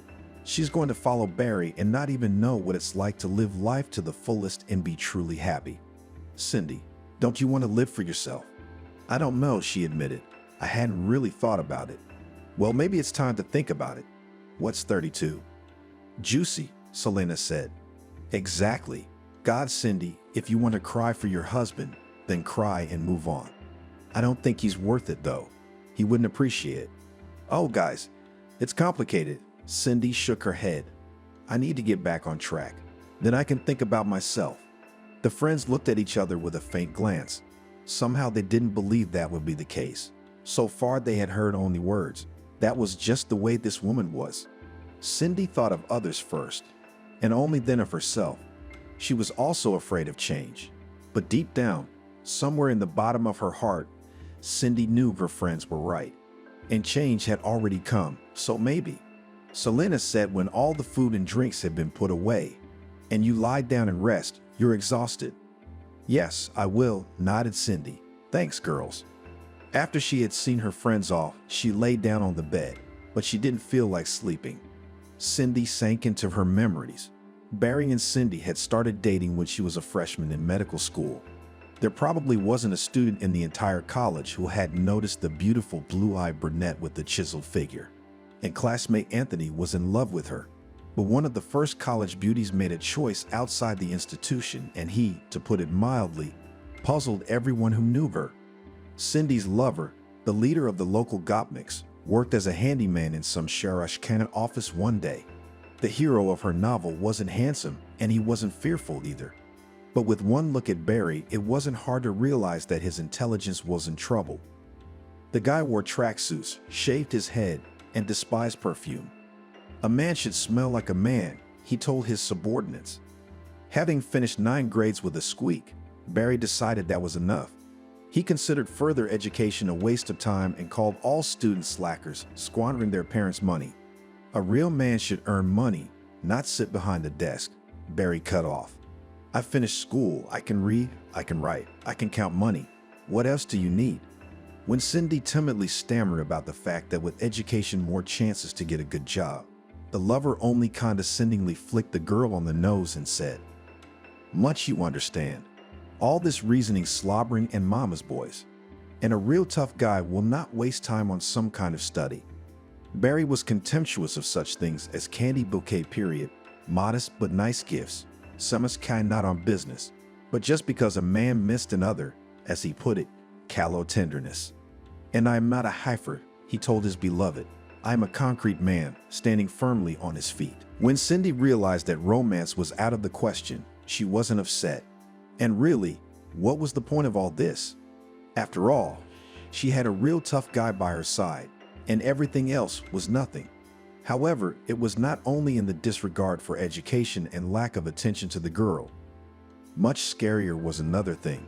From time to time, Barry raised his hand to Cindy, humiliated her in public, and told his friends that he was doing it for educational purposes.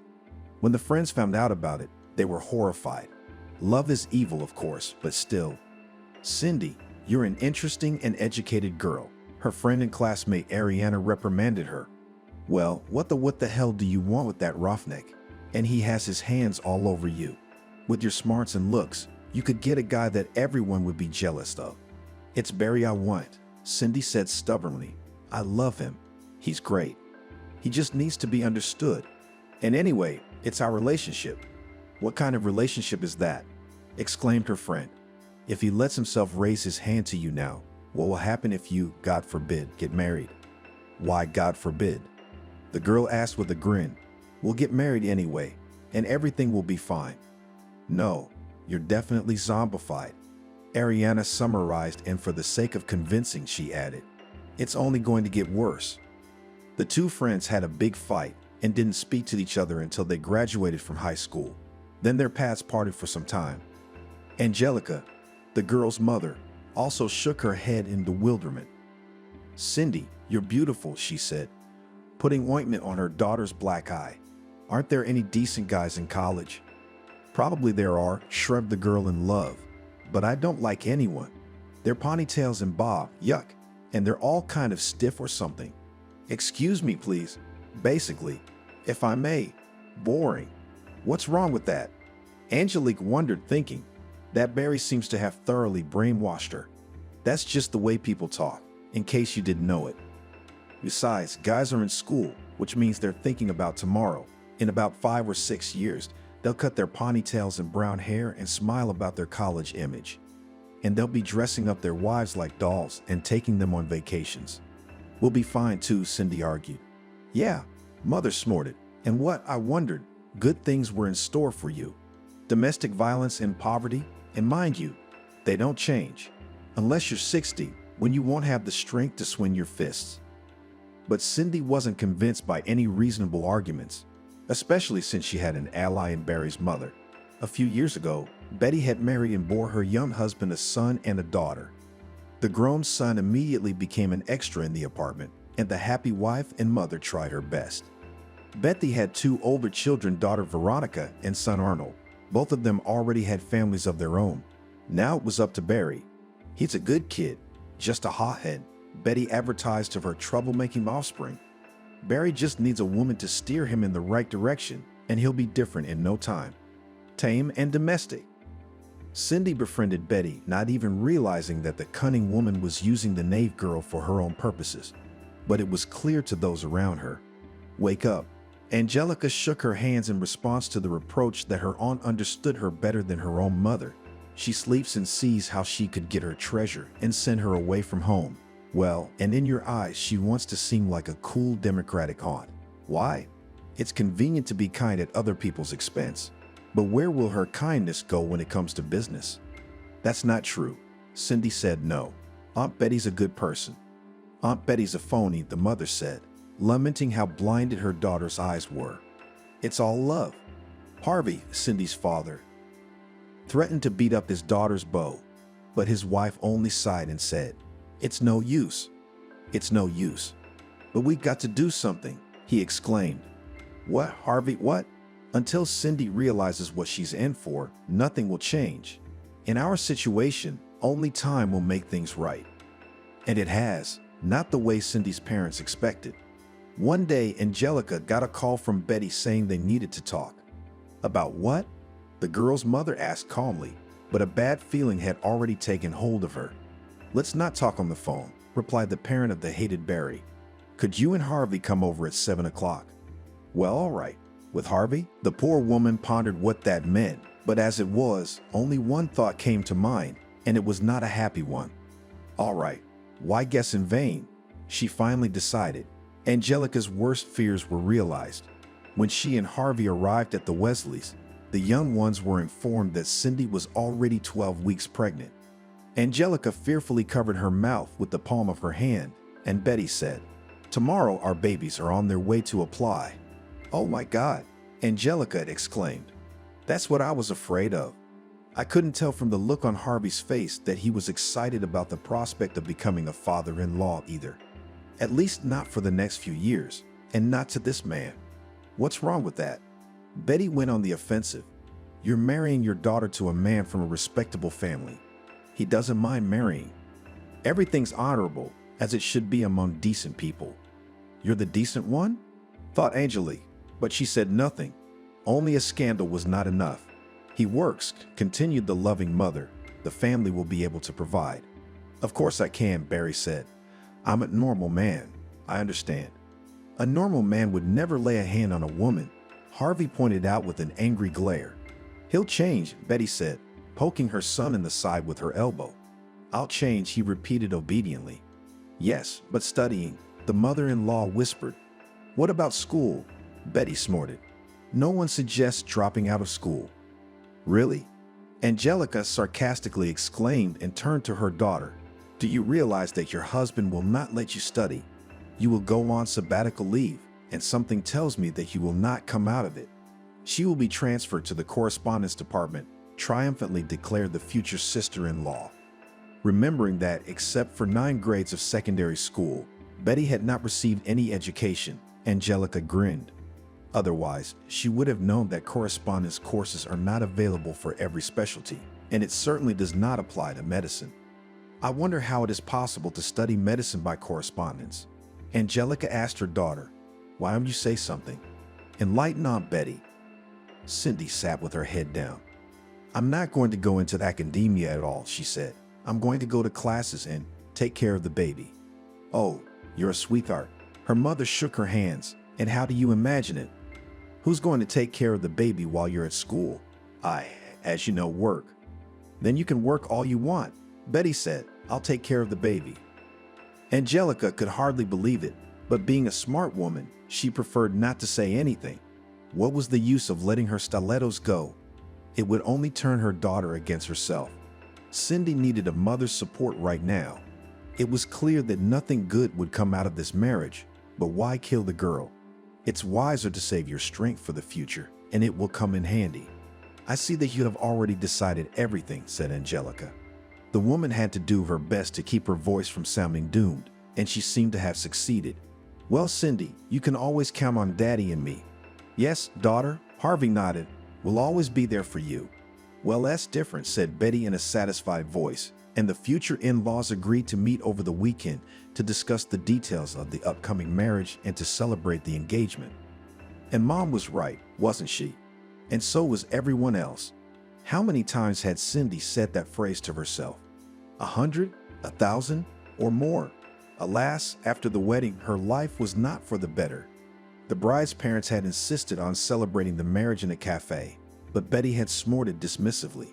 Why spend money when you can leave it to the young people to live on?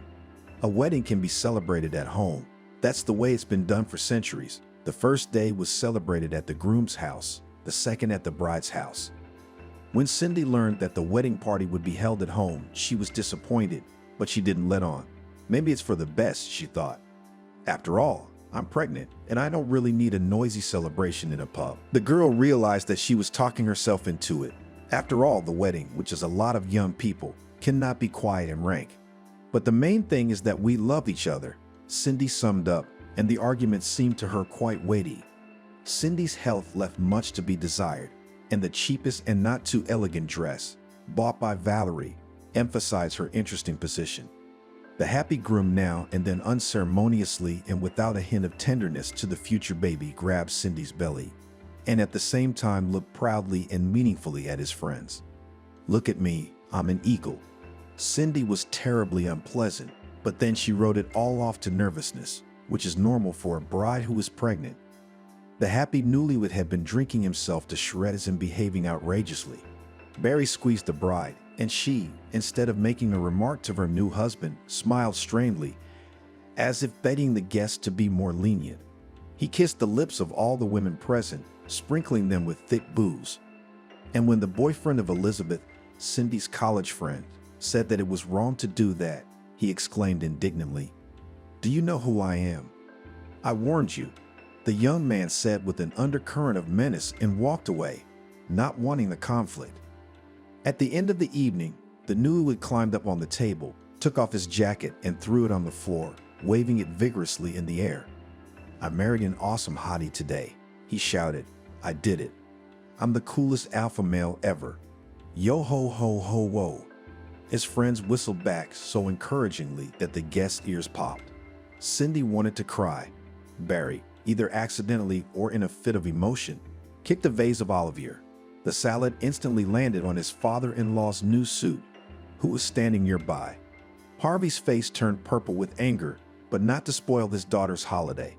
Though what was going on looked less like a party than anything else in the world, The father of the bride looked at Angelica and realized that his wife had obviously thought the same thing.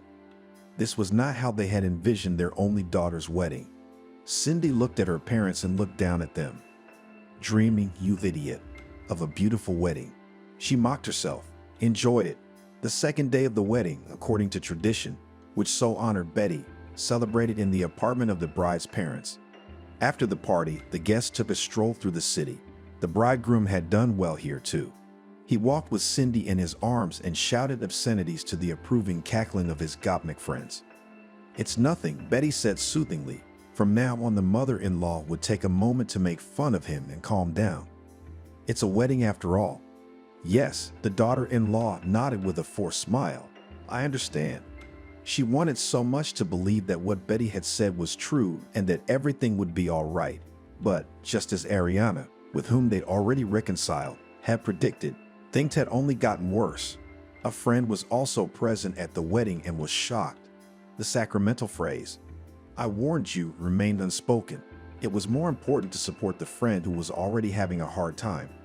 On Monday evening, when Barry had recovered from his hangover, the young couple went to look at their new home. They were to live in a private house on the outskirts of town. As the new husband explained to Cindy, his late grandmother used to live there.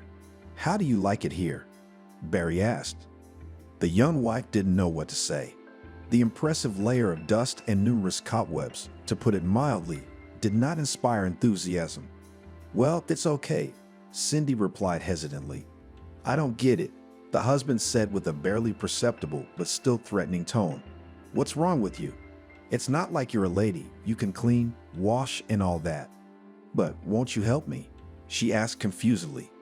"Listen," Barry answered carelessly, "it's your woman's business. My mom handled everything on her own." Yeah, I think that was the first time Cindy had ever thought unflatteringly of her mother-in-law. She was especially good at giving birth like a wind-up. At this point, Cindy feared her hubby might beat her. Judging by the look on Lucy's face, that was exactly what he intended to do. At least, that's what he was thinking of doing. Cindy knew the tone and the stare all too well, so she prudently decided to stay out of it. "Well then, I'll do it too," she said, trying to sound cheerful. "What was I saying?" Barry said in a patronizing tone. "No, of course, I'll help you move cabinets, beds. I'm not a complete moron. I realize you need to keep our son safe." "Why a son?" the young woman asked with a smile. "What if we have a girl?" "Real men are born only sons," condescendingly said the husband. "That's it. I've shown you the work to be done." When they got back to the Weasleys' house, Betty asked her daughter-in-law, "How do you like the house?" "It's a good house," Cindy nodded discreetly. "Oh my," her mother-in-law said smugly, "you'll have your own place. Imagine what would happen if you married some college kid." The daughter-in-law only shrugged her shoulders. "That's right, nothing good," Betty summed up in her favorite triumphant tone. "We be living in rented apartments, and with us everything will be fine. And the main thing is that Valerka loves you very much." Who knows, maybe Valerka really loved his wife, but it seems he kept it carefully hidden. A month without abuse seemed like a fairy tale to Cindy, except that every fairy tale, even the longest one, comes to an end sooner or later. One day, Cindy was late for college. She was studying for the winter session and had to spend a lot of time in the library. "What the hell's a winter session?" Barry snapped at her. "There's nothing to eat at home, and she's in libraries." "I made a whole pot of borscht yesterday," Cindy said. Also, a powerful blow to the forehead stopped her from finishing. The young woman didn't even realize what it was. She just felt a shower of sparks come out of her eyes. And when Cindy blinked, she saw her husband's angry face. "More?" he asked, frighteningly calm. "No? Then go ahead and make me something quick." Cindy made scrambled eggs with lard, toast, and herbs. Barry, after eating his supper, was visibly relieved. "Are you offended?" he asked conciliatingly. "You shouldn't be. You'll thank me for guiding you to the right path." It was only as he finished his admonition that Barry remembered that his pregnant wife hadn't had dinner. "Look, Cindy, I ate all of it, okay?" he asked. "Well, you better make yourself something. You gotta eat well and all that." "Nothing. I'm fine," Cindy assured him. "Oh, all right then," Barry muttered to himself and grabbed a bottle of beer from the refrigerator and went to watch TV. With a sigh, the pregnant wife took out bread, eggs, and a bunch of greens. After a little thought, Cindy decided to add some lard. Cindy's pregnancy was not easy, and in the 6th month, she took a leave of absence and went into labor. "What's the news?" Barry exclaimed when he heard about the hospitalization. "The news is that I'm in danger of miscarrying," Cindy replied calmly. "In such cases, they usually put you in the hospital." "A threatened miscarriage?" my husband asked incredulously. "Really? That's like when the baby isn't born, right?" "Yes," the mother-to-be answered with a sigh and smiled involuntarily. When Barry talked about the future baby, he looked so touching that Cindy forgot about the main family problem. "Well then, of course," Barry nodded. "Go to your preservation or wherever. I want a healthy son." "He'll be born healthy," Cindy smiled again. "Watch me," my husband threatened, either jokingly or seriously. The month in the hospital was another favorable period in the young woman's life. Between the honeymoon and the hospital stay, Cindy truly realized how defenseless she was to her husband. Barry could get mad over the most insignificant thing, like not enough soup or too long, in his opinion, talking on the phone. And he didn't care if his mother called, let alone his friends. In moments of anger, the husband went on a rampage. In addition to violence, he used the most vile and disgusting words Barry could think of, and she would endure it without complaint. Cindy tried to tell her mother-in-law, but she quickly shut her down. No," said Betty. "You've got your own family now, so you're on your own. You saw what you were buying." That's when Cindy realized how right her mother had been about her mother-in-law and everything else. It was obvious that Betty's promise to take care of the baby while Cindy was at school wasn't worth a dime. So it looked like the sabbatical was going to be a long one, if school doesn't just fall through the cracks, and something told me it would. When a tired, exhausted, and frightened Cindy arrived at the hospital, the doctor had no trouble determining what was going on in her family. The multicolored bruises all over her body were more eloquent than any words. Maria, the attending physician, examined Cindy, and as she dressed and was about to leave the exam room, the woman asked sympathetically, "This is not my case, but why don't you go to court or at least to the police? For what do you put up with the abuse of yourself and your future child? Do you even realize that an unhealthy family environment can affect the psyche of the unborn child? If you don't want to think about yourself, think about the baby." Cindy cried bitterly. Now, calm down," the kind woman said quietly, hugging her. "What do you think you're doing, crying? You mustn't worry. I will no longer embarrass," whispered the future mother. "I'll try." "You'll do your best," Maria said with feigned severity. That's it, my good girl. Next." 2 weeks later, Cindy was discharged. Her parents picked her up from the hospital. "Why don't we go back to our place?" Angelica suggested it. Though tempted, Cindy declined. But at home, she was surprised to find an unkempt girl. It seemed she lived on the next street over. "Oh," the girl squeaked when she saw Cindy. The young woman jumped out of the house and ran for her life. She walked at a brisk pace, greedily breathing in the February, almost spring air, while tears covered everything around her. Cindy wanted to call her parents, but changed her mind. No need to upset them. She reached the small public garden and sank down tiredly on a bench. Her cell phone rang. "Ariana." "Hello." No matter how hard Cindy tried to hold back her tears, her friend understood. "Cindy, are you crying? What's wrong?" "Cindy, don't be silent," Ariana persisted. Barry what? "Are you home now or are you still in the hospital?" Tears were getting in the way of my speech. I'm home," Cindy sobbed. "I mean, not really." "Cindy, I don't understand you," Ariana said in desperation. "Where are you?" "In the public garden, not far from the house." "Why are you there?" the classmate asked. "It's not May." When Cindy finally managed to pull herself together and told her friend what had happened, she immediately said, "Okay, call a cab and come to my place. I'll pay for it." "Oh, Cindy, I don't know," Ariana said an hour later when they were having tea. "I'd leave if I were you." "Why?" "It's an option, by the way. Your parents are good, and they'll help you raise your child." "Well, nothing good awaits you." Not only does he have his hands out, but he brings all sorts of weirdos into the house. God forbid she bring in some kind of disease. Cindy sighed. Easy to say, but hard to do. Though it seemed easy to pack her things, move back to her parents' house, and then file for divorce. But now she realized that domestic tyrants, it turns out, are excellent psychologists. They morally pressurize their victims, skillfully using both the stick, that is intimidation and threats, and carrot. Under the carrot should be understood as apologies and excuses. Say, I was tired, it was a hard day. When Barry apologized, he looked like a child who had done something wrong. His spouse's remorse seemed sincere, and Cindy felt sorry for him. Who's going to feel sorry for you? An inner voice whispered, certainly not him. There was nothing to say, but Cindy didn't do anything about it. Her parents would help, of course, she sighed. Yeah, maybe, but I'd hate to involve them, and frankly, I'm afraid of change. Well, as you know, Ariana shook her head and taking her friend's hand in hers added, but know that the doors of our apartment are always open to you. I know, Cindy said quietly, a tear rolling down her cheek. Thank you. Okay, you don't have to cry. Maybe you want to sleep. I'm always sleepy now, she said with a smile.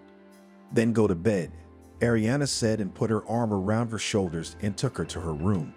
Sleep is a great medicine in general, and tonight Mom promised to make fish pie. It'd be delicious.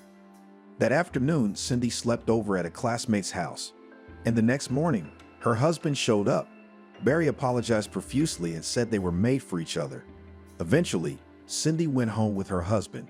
Billy was born on April 12th, Cosmonaut's Day. He's gonna be an astronaut, laughed Cindy's parents, and the newly minted young father said, holding the warm blue bundle in his hands. I'll make a real man out of him. You and me, and we'll make such a mess. Betty smiled proudly. It seemed that this woman was about to swell with pride and burst like a soap bubble. Much to Cindy's displeasure, the gang of thugs was also here. Just like at the wedding, they made vulgar remarks, ignoring the staff. And when a doctor reprimanded them, one of the thugs responded, "It's okay, Dad." Cindy's parents smiled, but her daughter realized how much effort it had cost them. Congratulations, said Angelica, handing the young parents a branded bag with rattles and a large package of diapers. Thank you, mother-in-law, cheerfully answered Barry. God forbid it's not the last time. God forbid. Angelica thought with a shudder. There's only one to raise, with a father like that. Further family life of the couple Gurianov developed according to the scenario, which Angelica feared. No, for the first month everything was fine. Barry found a part-time job, and all the money he earned gave his wife, leaving himself a trifle for lunch. He didn't drink, and after work he'd rush home and coo over Billy. Kid, Barry said fondly, man. The young mother's heart sank with emotion, and in her soul a time its sprout of Cindy for happiness was budding. In a month's time the spouse was the same. He began again to raise his hand against his wife. The most frequent cause for abuse was the baby's crying. Shut him up, Barry said irritably. Cindy would soothe, and if he wouldn't shut up, her husband would tastefully proceed. What kind of mother are you if you can't quiet the baby, he said. Studying, as Cindy's mother and then Cindy herself had expected, was a dead end. 2 years had passed and it was time to take a sabbatical. Barry strongly resisted. A woman's place is at home with a baby and a stove. He cut him off. But I have to finish my studies, Cindy pointed out, and Billy could go to daycare. But there was no room at the daycare center, and the first in line were children 3 and older. Angelica needed to finish her seniority. No, well, if necessary, I'll think of something, said the mother. No, Mom, you don't have to, Cindy said no. I'm the one who made this mess. I'm the one who's got to think. Well, what about your mother-in-law? Dad asked. I remember her beating her chest, saying she'd babysit the baby. And the mother-in-law is deflated, the young woman said with a wry grin. Eventually, Cindy was expelled for not starting classes. The young mother was worried, but her husband reassured her. In his own way, of course. What are you worrying about? Why does a woman need an education? Barry ranted. Cindy sighed. It was useless to explain to a man who had decided not to burden himself with education that sooner or later it would come back to bite him in the ass. She recalled how she had been disappointed that she had not gotten into medical school after high school and had been advised to apply to college. And that's where Cindy got lucky. After medical school, she planned to try again to get into college. God, how many plans and ambitions were there? The young woman thought, and she wanted to howl with self-pity. "Come on, everything is fine," cheerfully said the husband, clumsily kissing his wife on the forehead. "I'll go to the boys. That's it, I'm gone." And he was gone. God, I'm such an idiot, thought Cindy once again. It looked like the dream of becoming a doctor would have to be buried under the rubble of routine and happiness. And was there ever any happiness? A year later, Billy went to kindergarten, and Harvey and Angelica suggested that their daughter enroll in a paid secretarial course. After a short consideration, Cindy agreed. As a married woman, she was ashamed to accept material help from her parents, but there was no way out. With the pennies Barry received in the children's allowance, she couldn't do much with it. But Cindy would get a job and the money would be easier to come by. When Barry found out his wife had enrolled in the course, he made a big fuss. "You want to be a secretary?" he yelled. "You think I don't know what you're thinking?" "I don't know what you're talking about," Cindy said in a trembling voice. "You know what you mean." Her husband raged and swung at her. "Don't hit mommy," Billy shouted bravely, and that made the tyrant even more angry. "You little puppy," he exclaimed indignantly. "I'll have you now." But Cindy nimbly picked her son up and ran outside. "I won't let anyone hurt you," she said, crying, and walked on her way. It's almost like that, but with Billy under my heart, Cindy thought bitterly as she remembered her return from the hospital. "How far are we going?" Cindy heard a vaguely familiar woman's voice and, realizing that she had almost knocked the young woman down, hurried to apologize. "It's okay, it's no big deal," the woman smiled. "How far are we in a hurry?" "No reason," she said, embarrassed. "Daddy wanted to hit mommy and I didn't let him, like an adult," Billy replied. "Good girl, mommy's protector is growing up," replied the woman and suddenly commanded, "Come on, let's go to me. By the way, let's get acquainted. My name is Selena."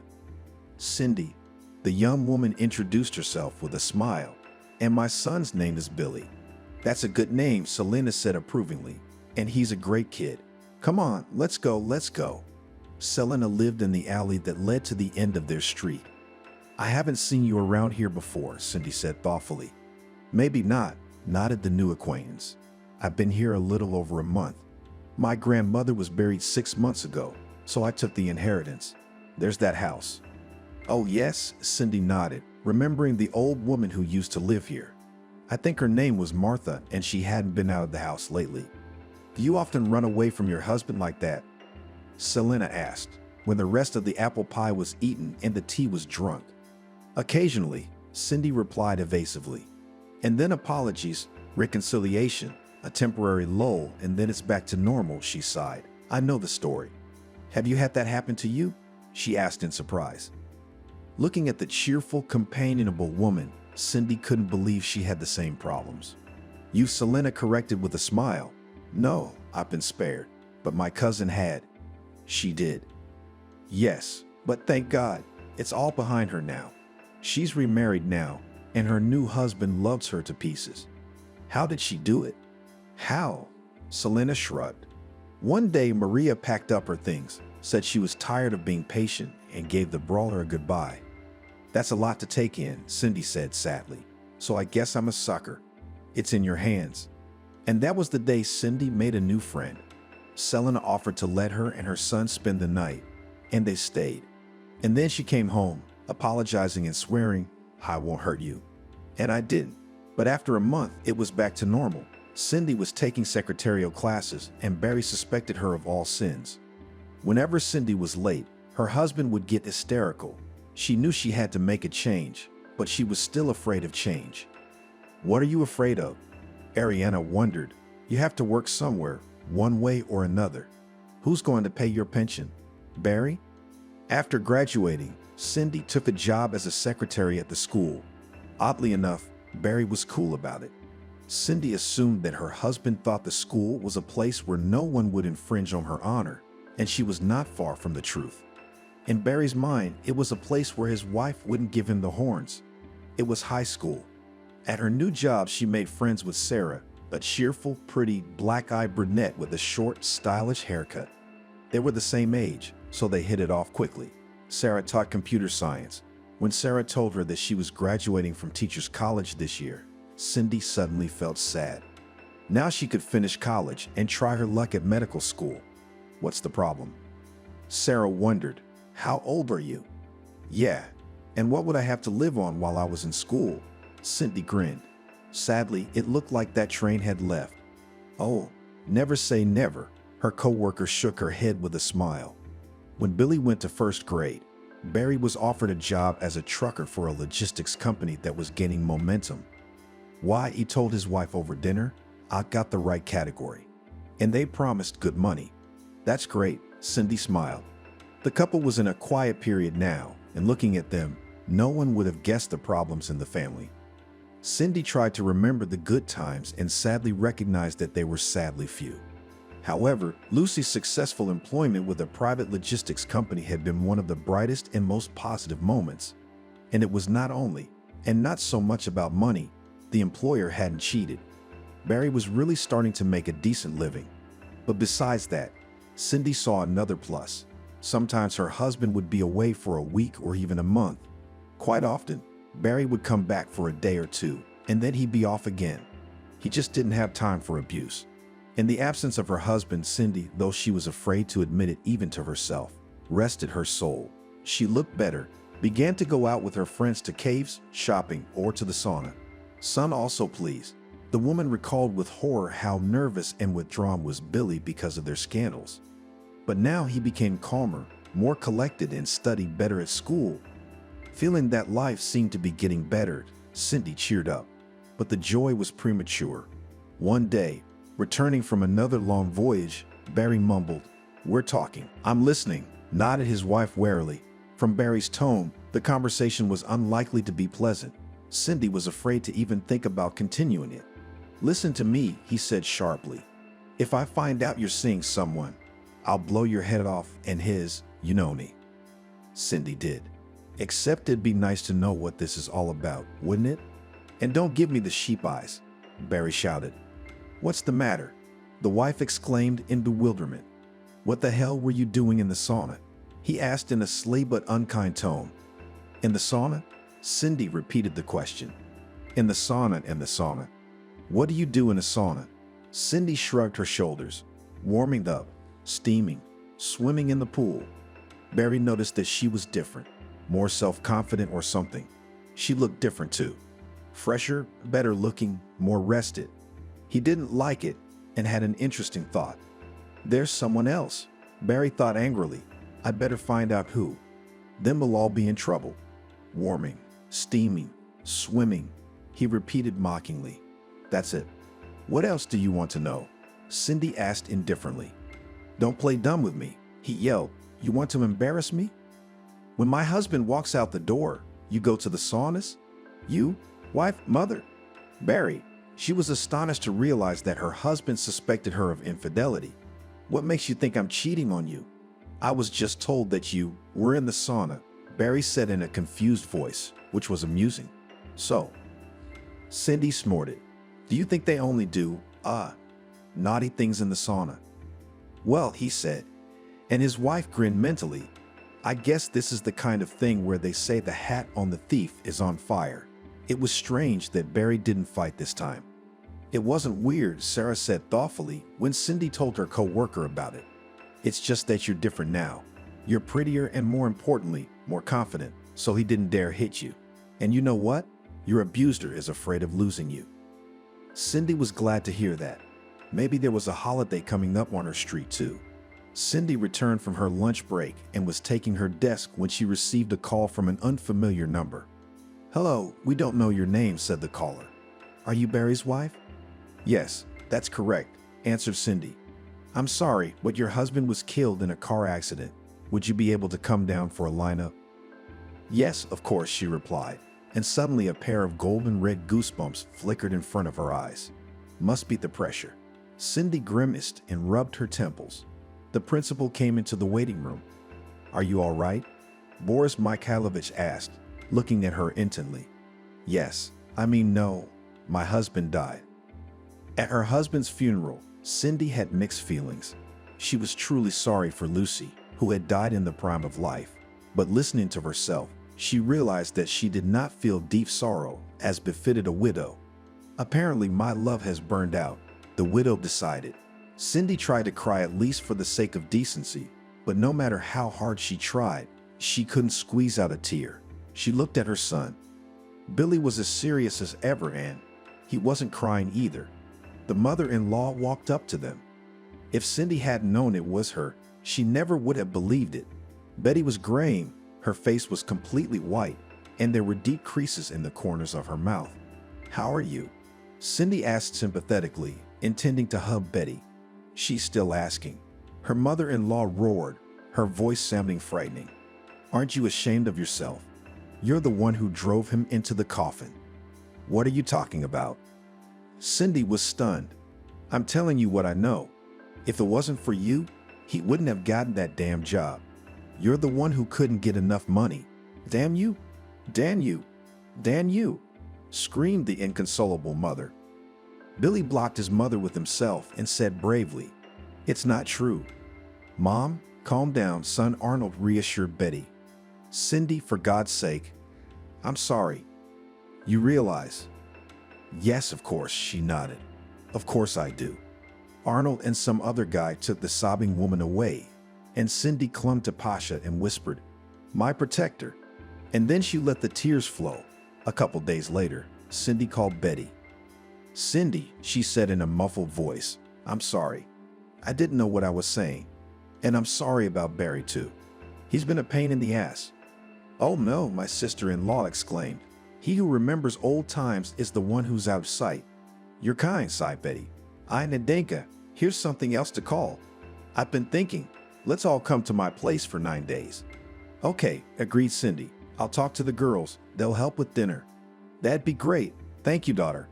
The 40th birthday party was at the house where the young Guryanovs lived. "Daughter," said Betty when the women were alone, "you can live in this house as long as you want.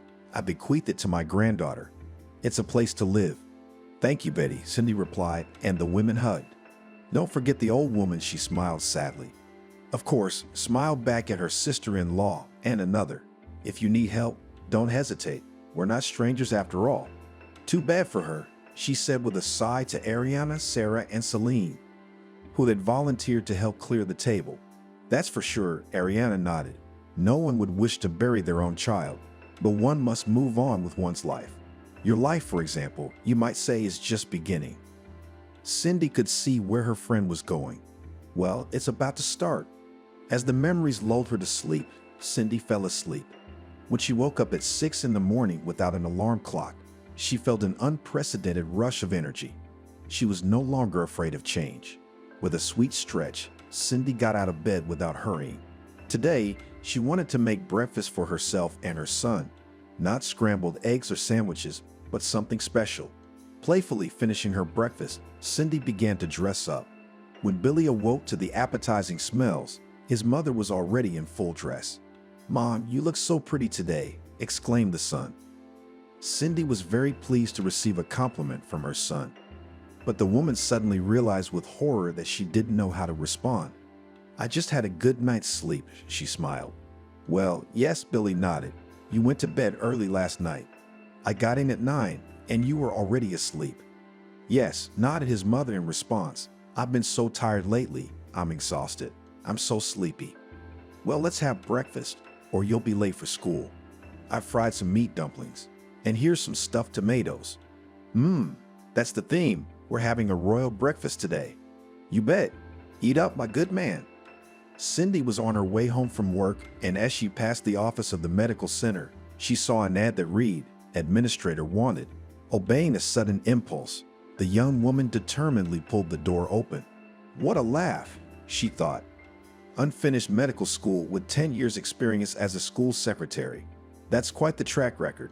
Cindy was about to turn around and walk away when a handsome man in his 40s, wearing an impeccably tailored dark gray suit, inexplicably appeared next to her. "What do you want?" he asked, smiling affably. "I'm about... No, I think I'll go," Cindy blurted out. You're here about something, but you're leaving already.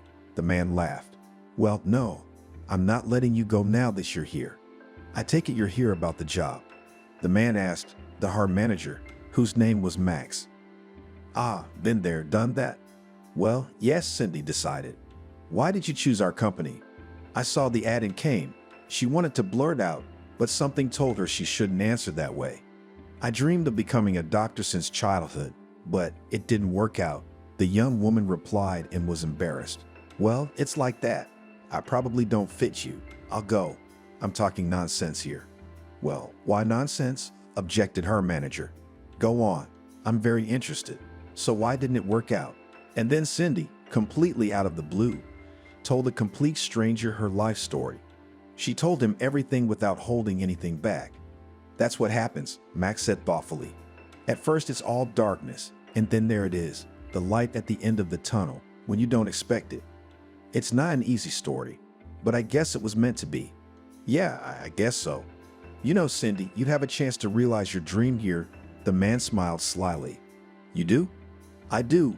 We're just starting a program at the center where you can go to medical school. You will receive a stipend of 2 minimum wages. Interesting. Cindy felt dizzy and out of breath. She could feel it in her bones. This was it. Very much, sighed Cindy. So how about we fill out an application for training? But of course, if you're interested in the receptionist position, then. As if in a dream, she filled out the form and handed it to the HR manager. Uh-huh. Max nodded, running his eyes over her. If you're approved, we'll call you within the next 2 days. But do I have a chance? Cindy asked breathlessly. There's always a chance, laughed the office owner. But with a name like that, I'd certainly hope for the best. Well, let's hope for the best, she smiled. Goodbye. Goodbye. What followed was more like a fairy tale. The next day, Cindy got a call from the HR manager. Cindy, I have great news for you. He announced triumphantly. You've been accepted into medical school. Congratulations. I don't believe it, whispered the shop woman and pinched her ear. God, am I really awake? You're not kidding me, are you? No, pranking is not our job, Max said cheerfully. From the 1st of August, the preparatory courses will begin. By that time, you need to provide the following documents. Write it down. After talking to the HR manager, Cindy fell onto the bed and laughed out loud. She suddenly felt like sharing the news. A dog barked in the yard. Here comes the Sonny, she rejoiced. Mom, how about some food? Billy asked. I'm going to heat up the pilaf now, his mother announced solemnly. And while it's warming up, I've got something to tell you. It's good, I hope. Very. So you and I are both students now. Billy laughed as he ate the pilaf. Well, it turns out we are, Cindy said. I did the math. And it turns out that when you graduate, I'll be a senior. That's funny, my son cheered. Her friends all said it was something to celebrate. I'm all for it, she assured him. I look forward to seeing you all at my place. We'll celebrate the beginning of my new life. Cindy couldn't remember a time when she'd been in such high spirits. She had enough energy for 10 people. Cindy was enjoying her studies unparalleled, and at the end of the first session, she was awarded an increased scholarship. It was like a second win for this woman who had suffered. Life was moving on, and now Cindy could say with certainty that she was doing well. Cindy had a wonderful son, loving and understanding parents, and loyal friends ready to help at any time of the day or night. And she also had a new meaning in life, which seemed to have been irrevocably lost. It was definitely worth living for. 10 years later. We're breaking up, Cindy said flatly. And don't look at me like that. It's not gonna work out. The pumped-up handsome man, clearly not used to rejection, looked at her perplexed, and it seemed even resentful, and muttered, Am I ugly? Cindy grinned. So much for generational misunderstanding, and all of Selena's advice to have an affair with a much younger man. Come on, she jabbed herself. What's Selena got to do with it? You've got your own head on your shoulders. And that head finally realized that this kind of relationship was not for Cindy. No, Steve, you're very handsome, she hastened to reassure her beau.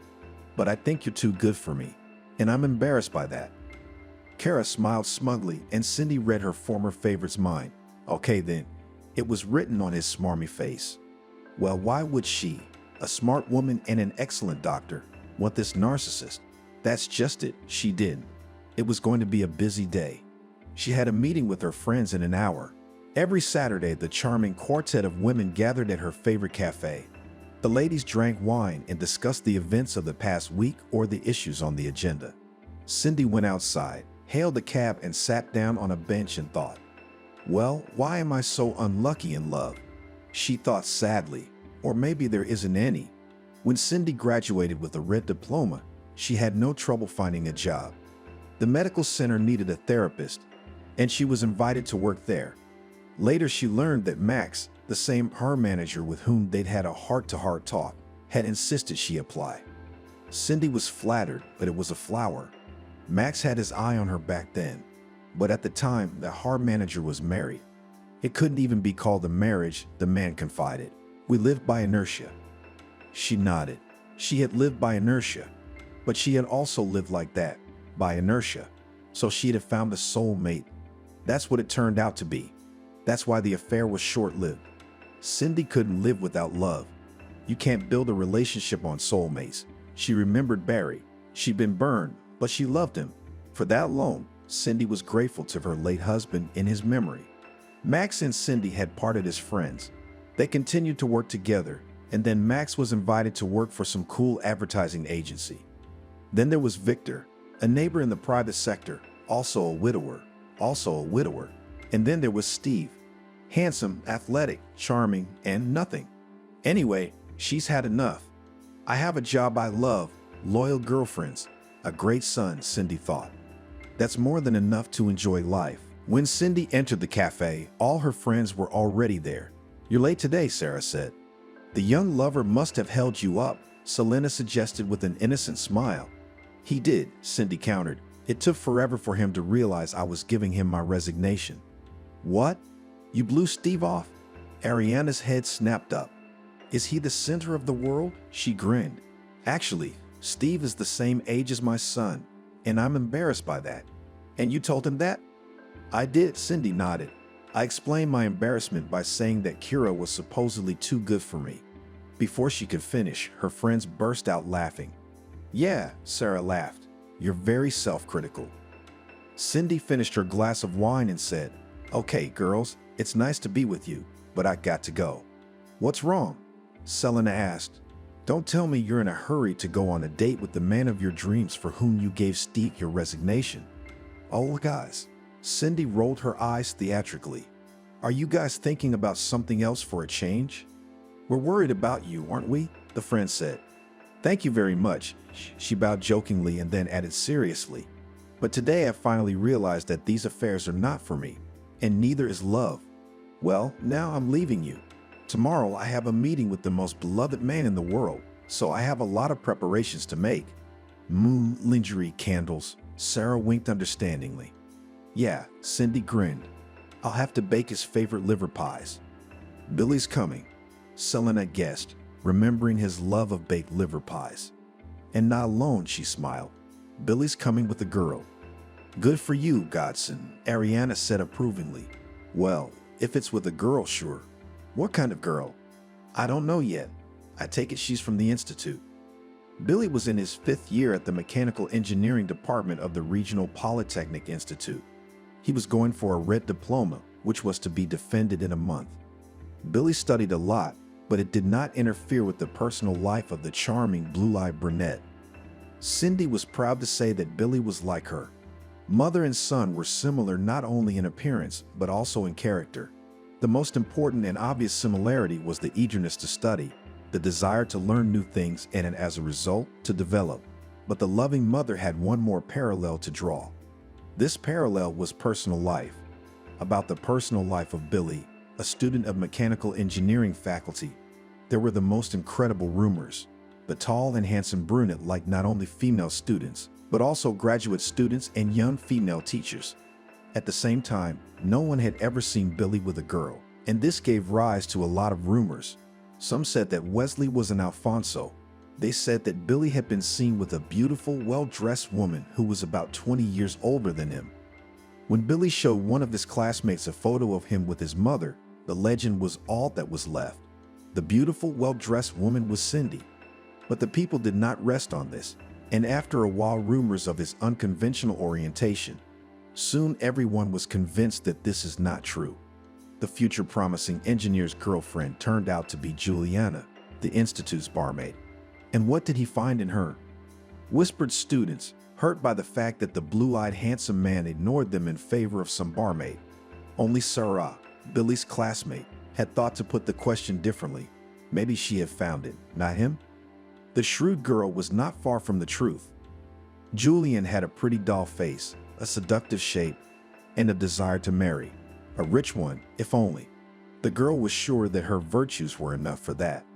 But the barmaid, who did not suffer from excessive intelligence, did not think that life is much more complicated than she thought.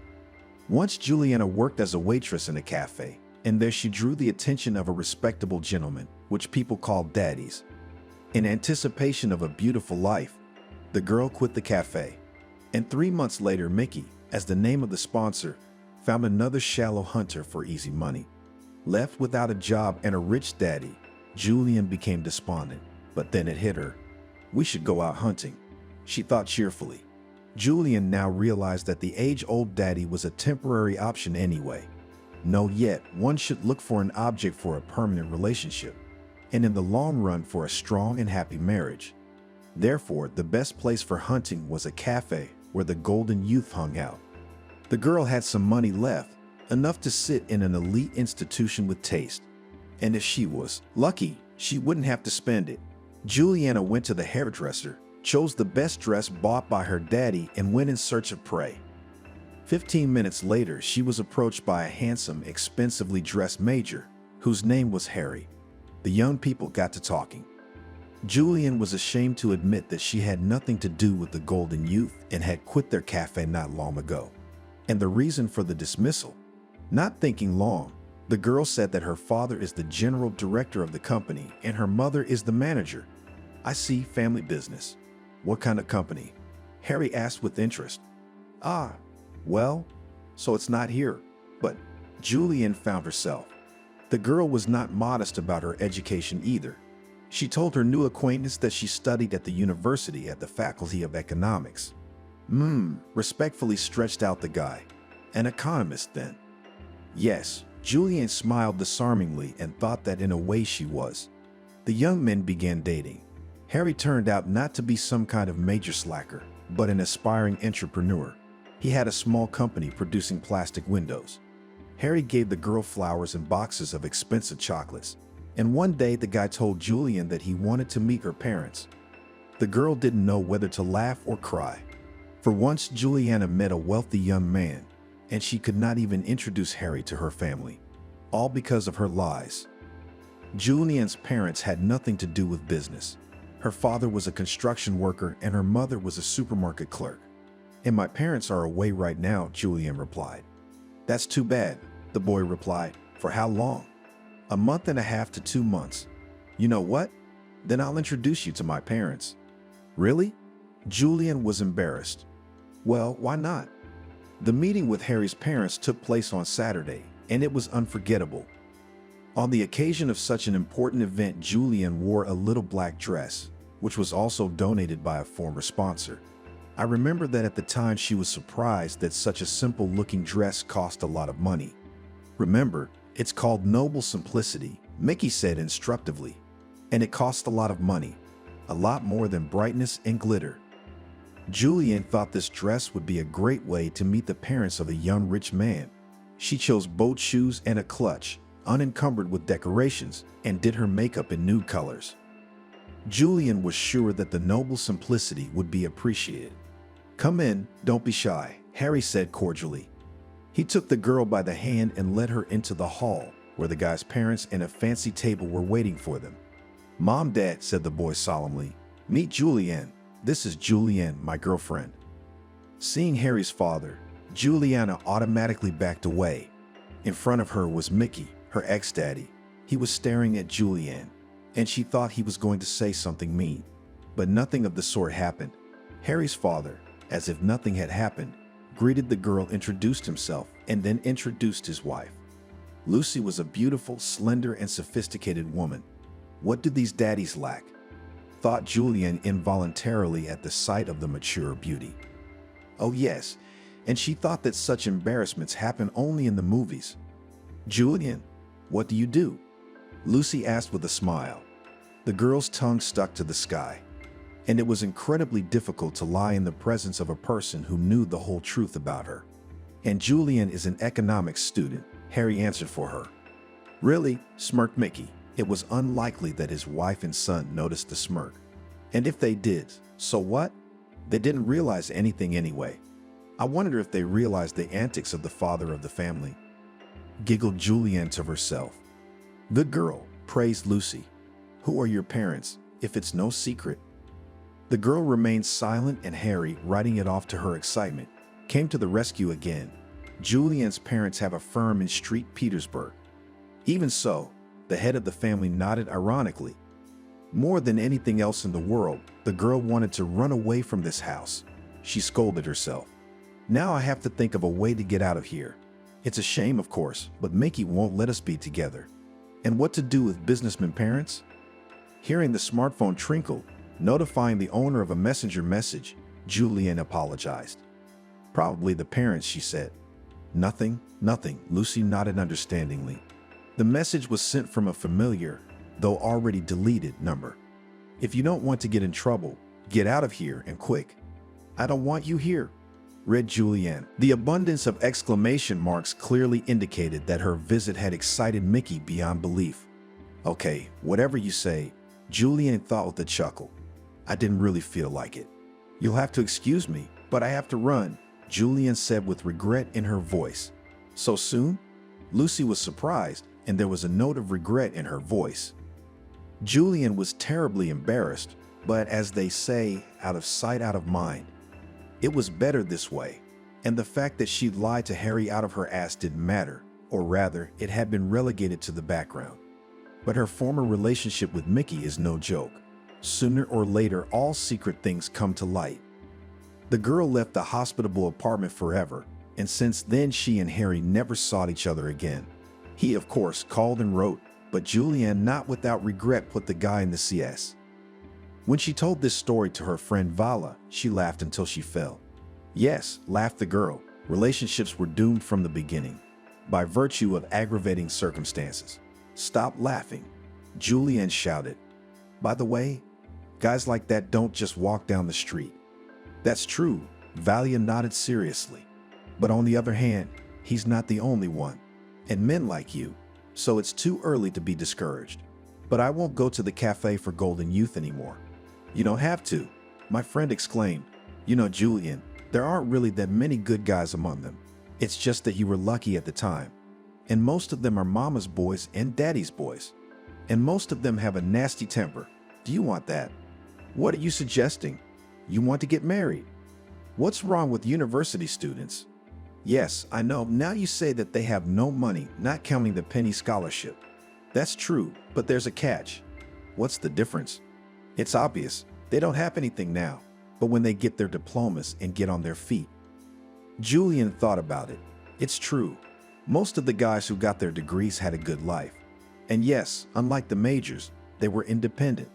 A few days later, while surfing the internet for job openings, Julian saw an ad. Cafe at Polytechnic Institute needs a barmaid.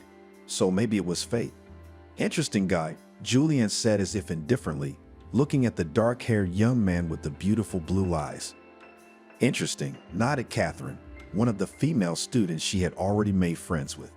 But what's the use? He's what? The barmaid did not finish, but the girl understood everything perfectly.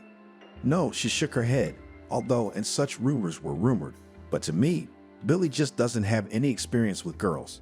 I wouldn't be surprised if he was still a virgin. All right, Julian, I'll have 2 scoops of pistachio ice cream with chocolate syrup. And a coffee. No experience, you say? Julian muttered to herself as Catherine walked away, thinking to herself, maybe he just hasn't met a real woman. The guy left the cafe, unaware that he was being watched closely. At the next break, the enterprising barmaid went on the offensive. When Julian saw through the glass doors that the blue-eyed brunette was heading for the cafeteria, she tinted her lips and undid the top 2 buttons of her blouse. Listening to you, putting a velvety quality to her voice, the barmaid said as the guy approached the serving counter. "I would like a cup of coffee and a pastry basket," the customer asked politely. Julian asked, leaning against the counter so that her lush breasts were at Billy's eye level. Suddenly, she noticed that the guy was blushing. It made her laugh, but in her heart, Juliana was triumphant. She had clearly made an impression on the guy. "Well, yeah," he replied embarrassedly. "It's good for the brain." "You're in luck." Julian smiled flirtatiously. "We're having a special today. Second brownie for free. So your brain will be working as it should." There was a hint in the last phrase, but it was obvious that the boy didn't understand anything. Well, he doesn't have to. He'll figure it out later. Well, in the meantime, a promotion. Billy was surprised. "I'd never heard of any promotions here." "We have a new boss now." Julian lied with inspiration, and they decided to have a promotion. The 100th customer would get a second product for free. It was on the eve of the 8th of March. On this occasion, the Institute organized a huge party. The party was attended not only by students, teachers, and administration, but also by junior staff, checkroom attendants, cleaners, canteen attendants, and everyone else. When the white dance was announced, Julian didn't hesitate to invite Billy. The barmaid clung to him in a way that made him uncomfortable, and half an hour later, the student was already opening the dorm room door. "Please," Billy said with a smile. The news of the affair between the student and the barmaid spread through the Institute with the speed of a spring forest fire. The boy's friends went into a stupor. Billy's birthday was celebrated in the dormitory. The girls were preparing a festive dinner, and Julian was busily commanding the parade. The barmaid didn't mind the meaningful glances the girls gave her. Julian's look said, envy and silence, and they were, needless to say, jealous. The boys had their own point of view. "What are you doing, Pacan?" Evan asked perplexedly when the guys went out for a smoke. "It was just an option for a couple of nights." Billy shrugged philosophically. "Whatever," Stephen grinned. "You can tell a bird by its flight." "Guys, no offense," Weasley said firmly, "but my personal life is my business, and Julian is my choice. She's my girlfriend, and I want you to treat her with respect." "No problem," the friends said in unison, raising their hands as if in surrender. "Are you sure?" Billy asked, confused. "Actually, I took 2 tests and went to the doctor," Julian said resentfully. "Or don't you believe me?" "No, I don't." Billy hastened to reassure her. "Well, if that's the case, let's go to my place. I'll introduce you to my mom." "If that's the case?" the girl exclaimed. "You mean if I wasn't pregnant, you wouldn't introduce me to your mom?"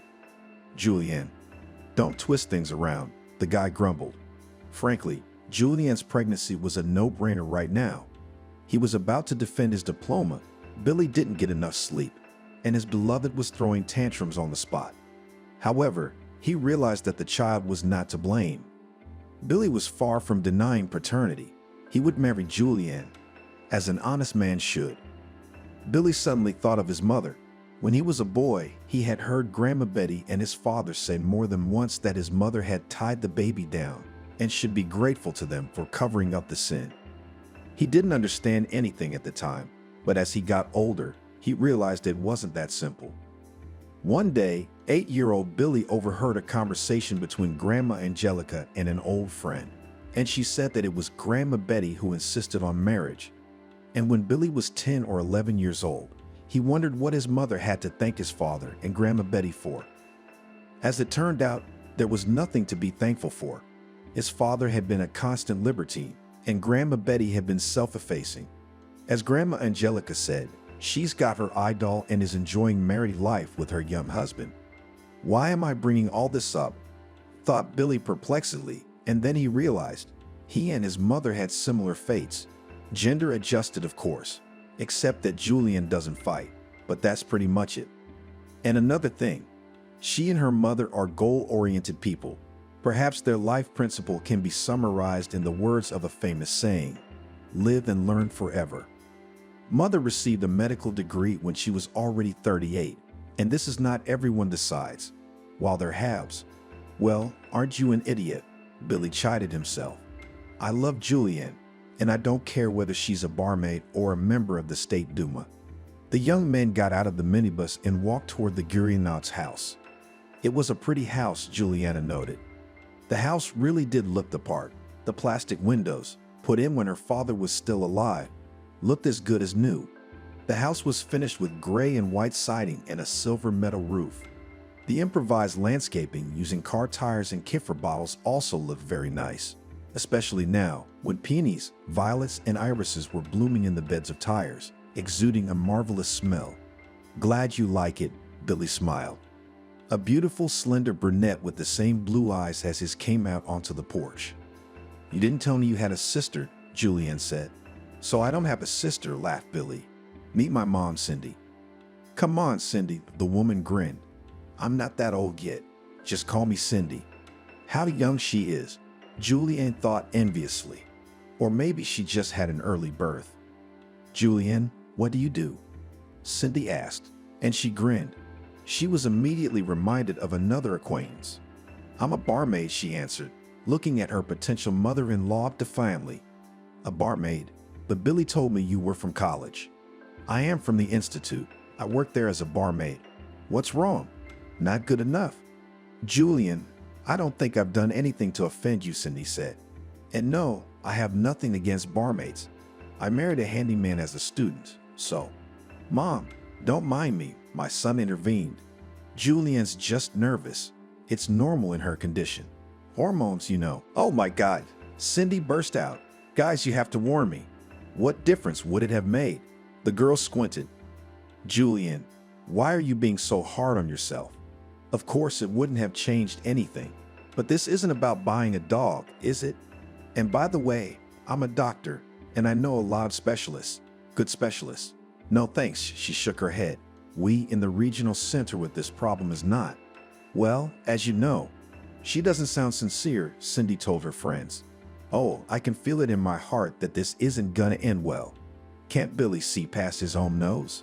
"Cindy," Ariana said mockingly, "doesn't this remind you of anything?" "Imagine it does," she exclaimed. "Is that a reason to let your son get involved with who knows who? I'm pretty sure that that woman's got Billy wrapped around her finger. I don't mean that in a reproachful way. It's just that you know that when you're in love, you think, this is the only person I'll ever be happy with. Isn't that right?" "Yes," Cindy nodded sadly. "So what do we do now?" What? Selena hummed cheerfully. "You need a man." "Who's talking about what?" "And she's right." Ariana and Sarah said it together. "Oh, come on." A week later, Cindy met her daughter-in-law's parents. They turned out to be nice people, and the future mother-in-law thought, maybe I'm getting myself worked up for nothing. Perhaps Julian really nervous, as any girl when meeting the groom's family. And then there are the hormones. The wedding was decided to play in the banquet hall of a cafe, the owner of which was a friend of the bride's mother. "Will make us a good discount," winked Anna. The wedding was fun, but Cindy suddenly felt like she was losing her son. "What's the big deal?" Ariana asked, perplexed. "Yes, the boy has his own family now, but you're not going to stop being his mother. Come on, friend, smile." She was wearing a national costume, in which Ariana was handing out pancakes as godmother. Her friend had beet blush on her cheeks, and looking at her, it was impossible not to smile. "There, that's better," exclaimed the charming peddler of pancakes. But on the soul of the mother of the groom scratched cats. There were only a few days left before the diploma defense, and Billy was scrambling, and his young wife was demanding attention, and she was cranky. "Billy," she called out. "What?" the husband asked absent-mindedly. "I want strawberries." Billy almost howled, but held back.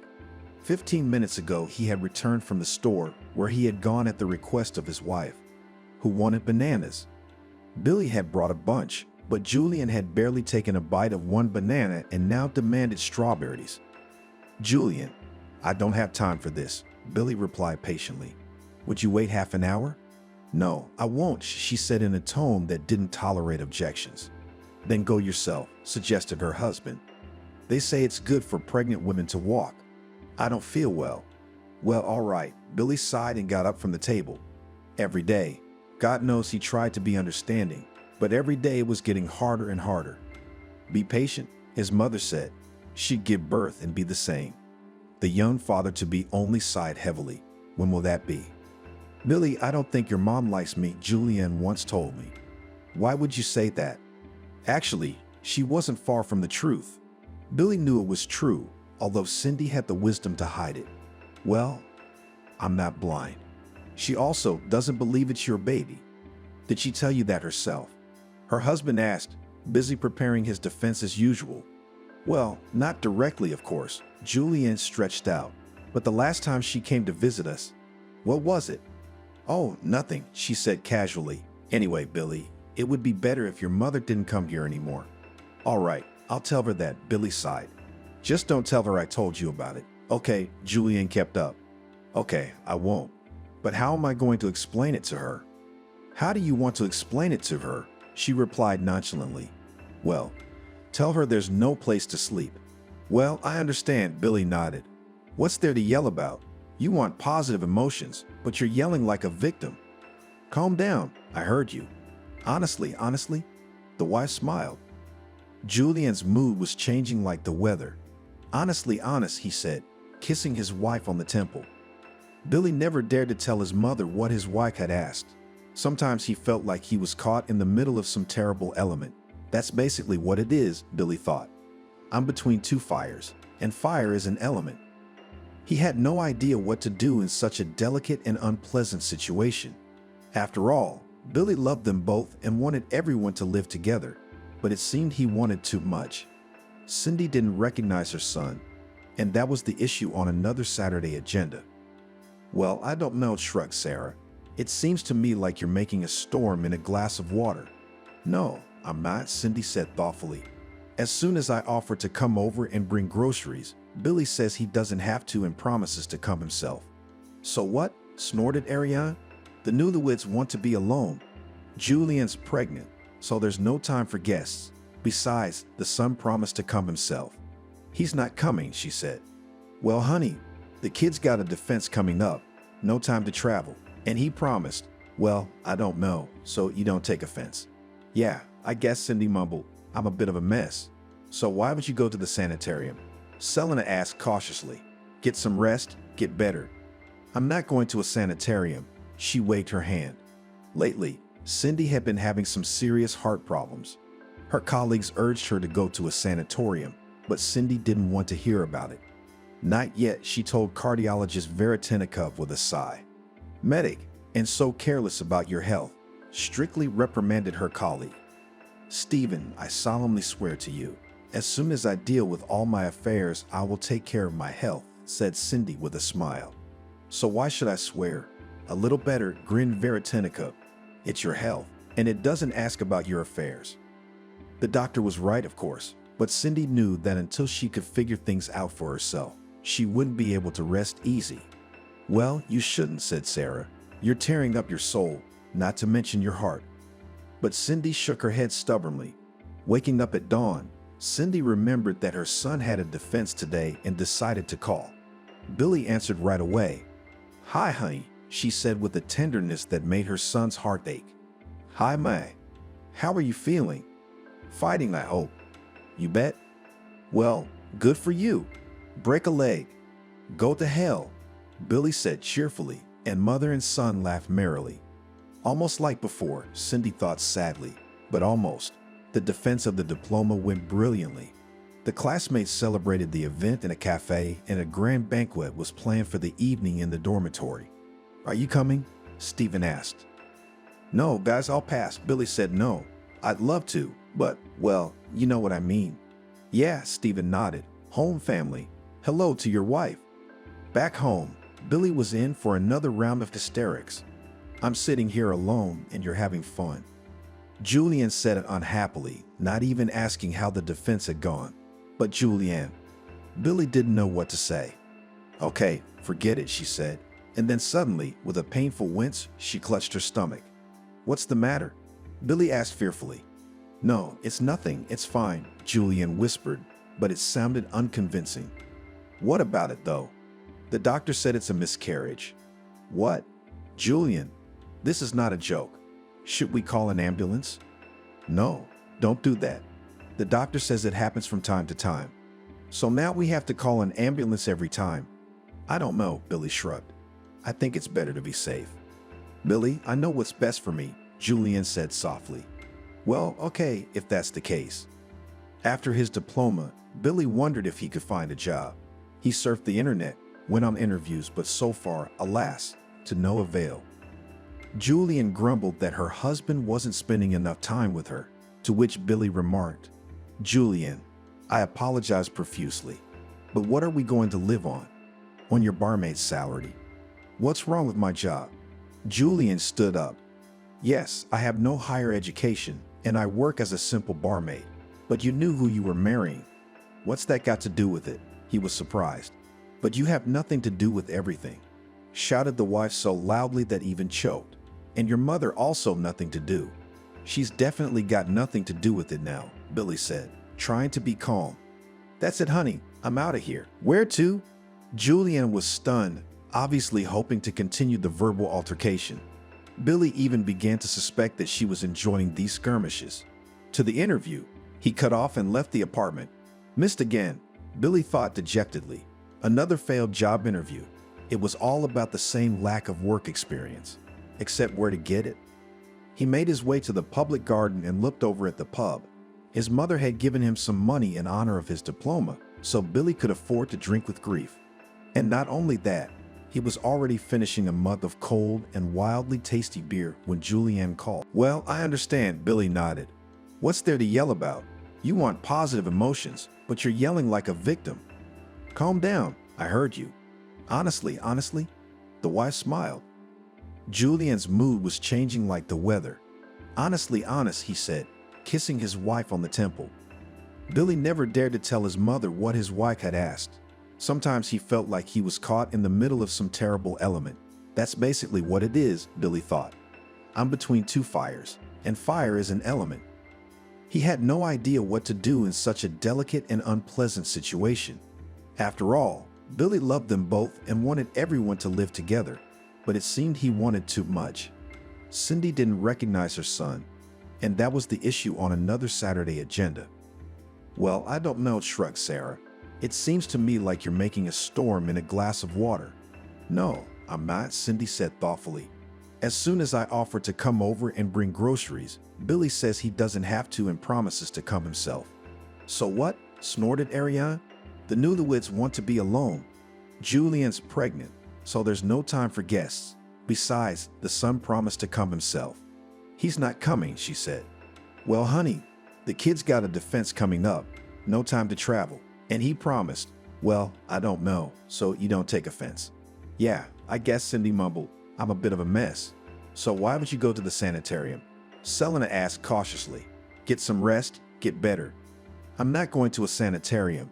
She waved her hand. Lately, Cindy had been having some serious heart problems. Her colleagues urged her to go to a sanatorium, but Cindy didn't want to hear about it. Not yet, she told cardiologist Veretinikov with a sigh. Medic, and so careless about your health, strictly reprimanded her colleague. Stephen, I solemnly swear to you, as soon as I deal with all my affairs, I will take care of my health, said Cindy with a smile. So why should I swear? A little better, grinned Veretinikov. It's your health, and it doesn't ask about your affairs. The doctor was right, of course, but Cindy knew that until she could figure things out for herself, she wouldn't be able to rest easy. Well, you shouldn't, said Sarah. You're tearing up your soul, not to mention your heart.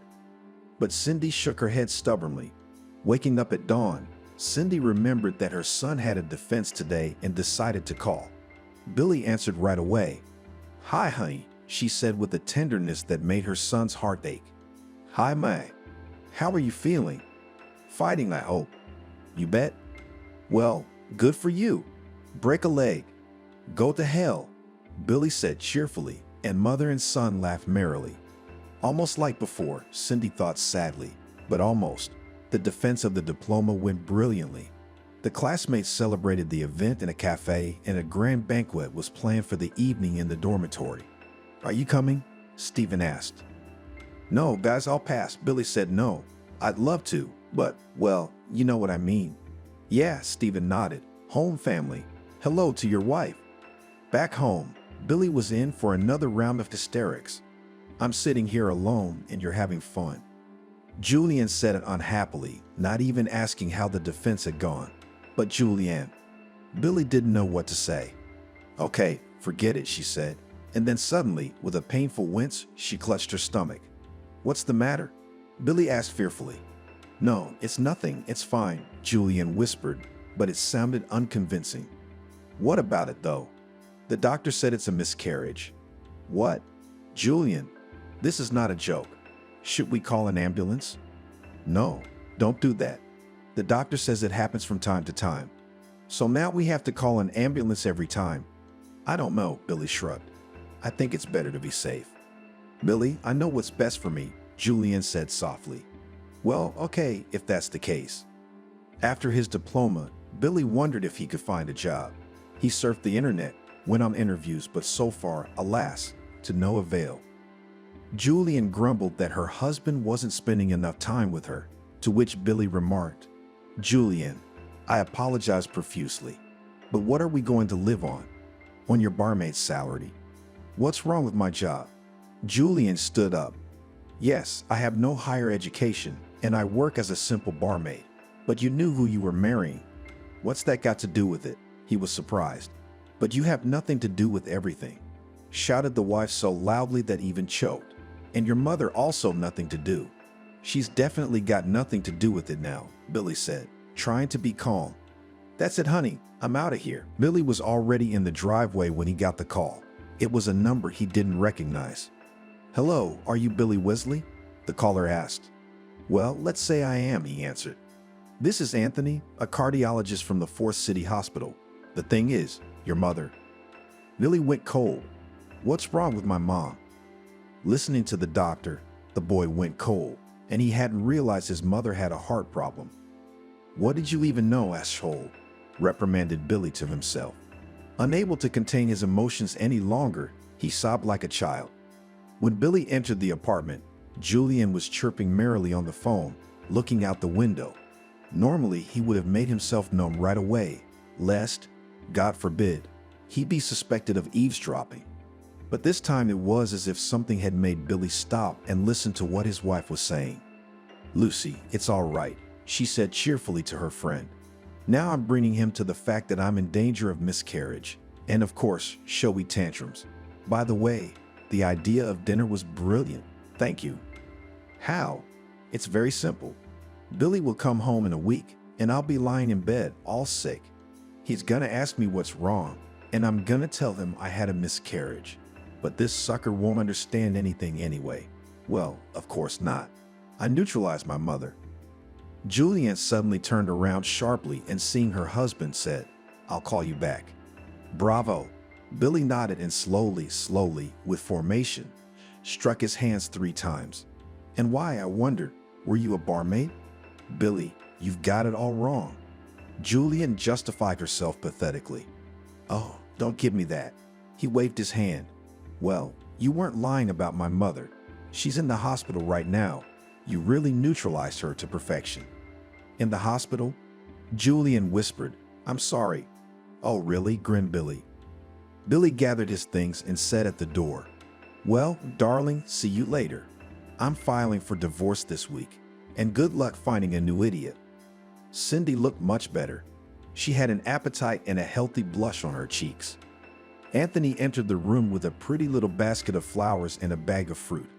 Well, beautiful. He waved his hands cheerfully. But I think you'll look even more beautiful now. If, of course, it is possible. And what will happen? The patient asked with a smile. Now you will see. Anthony answered and turned to someone standing in the corridor. Please, may I? Shyly asked painfully familiar and so dear voice. Mom, I'm sorry. I was such an idiot.